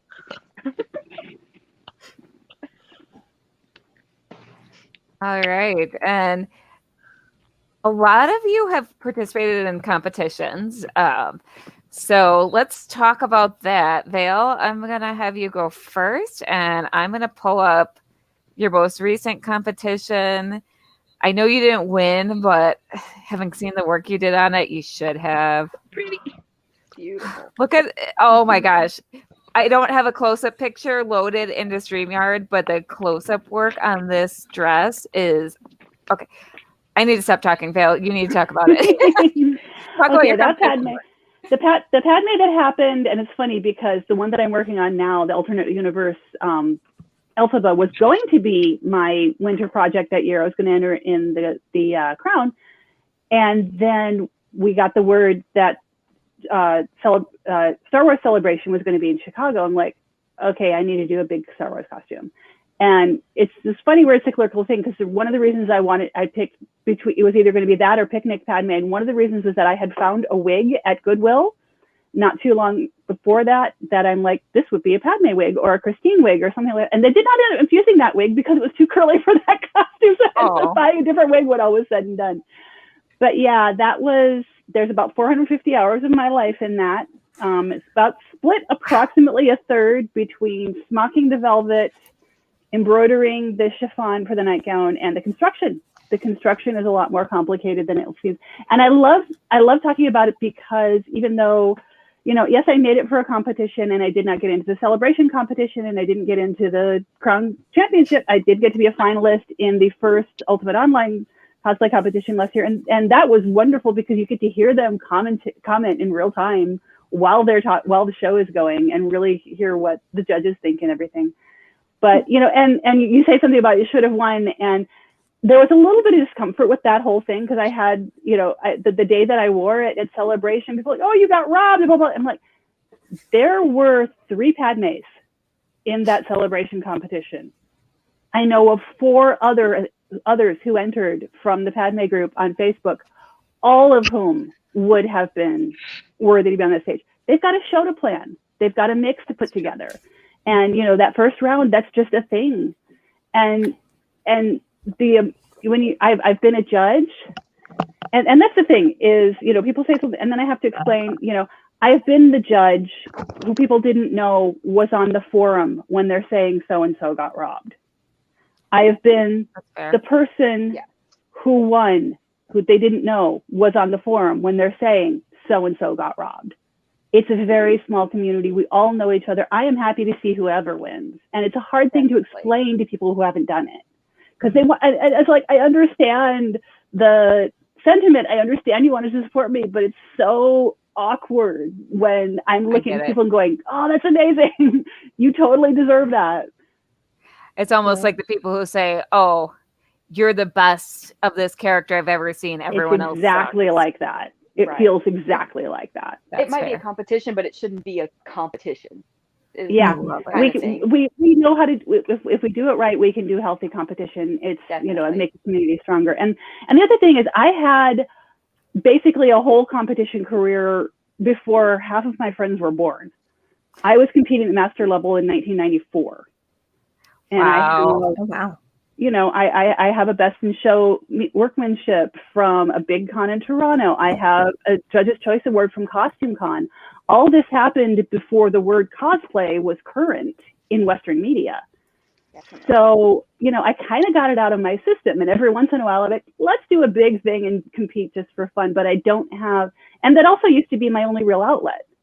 You know, there were hall costumes. There was not cosplay at those cons to the level that we see it now, partly because you're in a hotel, you're not in a big convention center. There's not space for the elaborate costumes that we wear, that we think nothing of wearing on the floor now.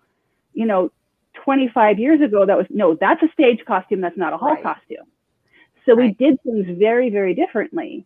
And, you know, if I wanted to make something big and fancy, putting it on stage in the masquerade was the only way. And now there are so many more options. It's not, I mean, I won't say I don't miss it, because I do still do it once in a while. I still get that urge, but I don't have the same drive for it that a lot of people do. I've done my thing.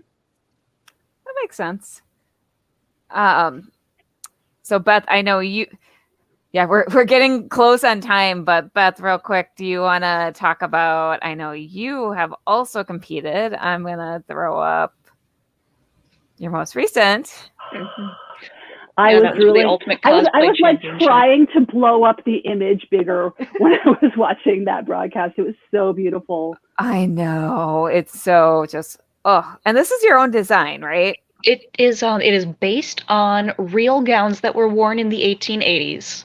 What I did is I took a furisode kimono, one of the formal kimono with the long sleeves, deconstructed it, and put it back together as this Victorian tea gown, which was a type of gown that was mostly worn at home. It was kind of the Victorian equivalent of sweatpants, but you know they're Victorian, so they've got to be a little over the top about it. And those kimono gowns were actually made by Japanese artisans of old kimono for the Western market. So it was actually a recreation of an actual fashion moment. I made my own corset, I made the petticoats, I made the undergarments. It was fun. It was very much a passion project. And I entered it in the ultimate online cosplay competition, just kind of on a whim. I was amazed to actually make it into the finals, because compared to some of the work that was on display, I felt mine was kind of simple. Like there was a lot of very technical work and a lot of understructure work that you don't necessarily see on the screen. The nice thing about that team is they appreciate that. Yes, they had such good judges in that group too. They were amazing. But yeah, I always say to myself, compete to win, but don't expect to win. I like that. You know, always bring your best work, but there's everybody else is bringing their best work too. So whoever wins, the judges are going to have very good reasons for why they chose that person. So in the meanwhile, just enjoy the ride, have fun with people in the green room. You know, we're all just nerds in costume, just having a good time. And you can just start conversations with people about, you know, how did you make that? That's amazing. And people love to talk about their stuff. And you can make such good friends and learn so much from other people just by just kind of opening up and putting yourself out there and just having fun with it. You know, it's a costume competition. It's not that serious. Right. I feel like that's how it should be. You're all class acts. I mean, I wouldn't be friends with you if you weren't, but that sounded really snobby. That sounded better in my head. Sounded by us. Yes. We'll take it. Yeah. Oh my gosh, Jill, I know you have a really great competition story, but we're out of time. Oh, that's perfectly fine. We'll save it for another time. We will. Yes, because yes. Yeah, especially because we have to hop streams now. Don't cross the streams. Real quick, we have one comment. Like when we go crazy in a fair, it gets Yes. Afro ferret. Oh my gosh. So thank you, all of you, for participating when I was like, hey, I'm doing this crazy thing. Please join me. I really Thank you appreciate for having us. Thank you for having Fun to us. be here with Our all It's these an pleasure. guys. honor. Definitely, with all these talented people. It was felt honored to be put among the group. Oh, Well, definitely. I'm like I snuck in. Oh, you're just as I- Oh, talented. you're as not all getting of out you. now. no, you are all, I admire you all very much. I'm like, wow, I have some cool friends. We're all here to inflate each other's We do egos. too. It's okay. So thank you. I'm going to drop you out so I can real quick do the charity spiel, and then we can hop streams, because again, don't cross the streams unless the Stay Puft Marshmallow Man comes in. So thank you all. This has been Bye, everybody. so much fun. This is, Bye. yes. So love you guys. We'll see you soon. Yes. Yes. Bye, guys. Bye.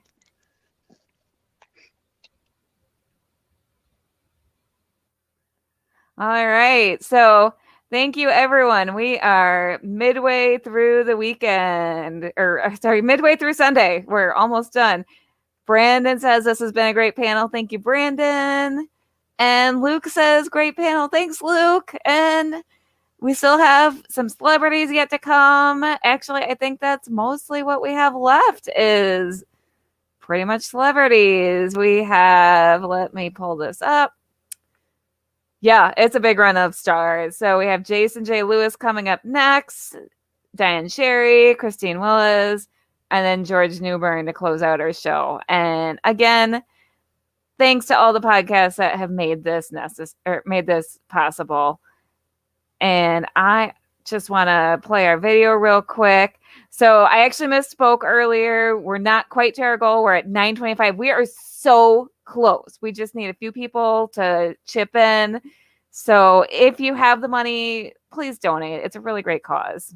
This convention is also a fundraiser for the Actors Fund. The Actors Fund fosters stability and resiliency and provides a safety net for performing arts and entertainment professionals over their lifespan.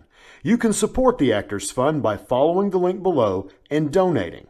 Every donation also enters you into our sweepstakes and gives you a chance to win these fantastic prizes.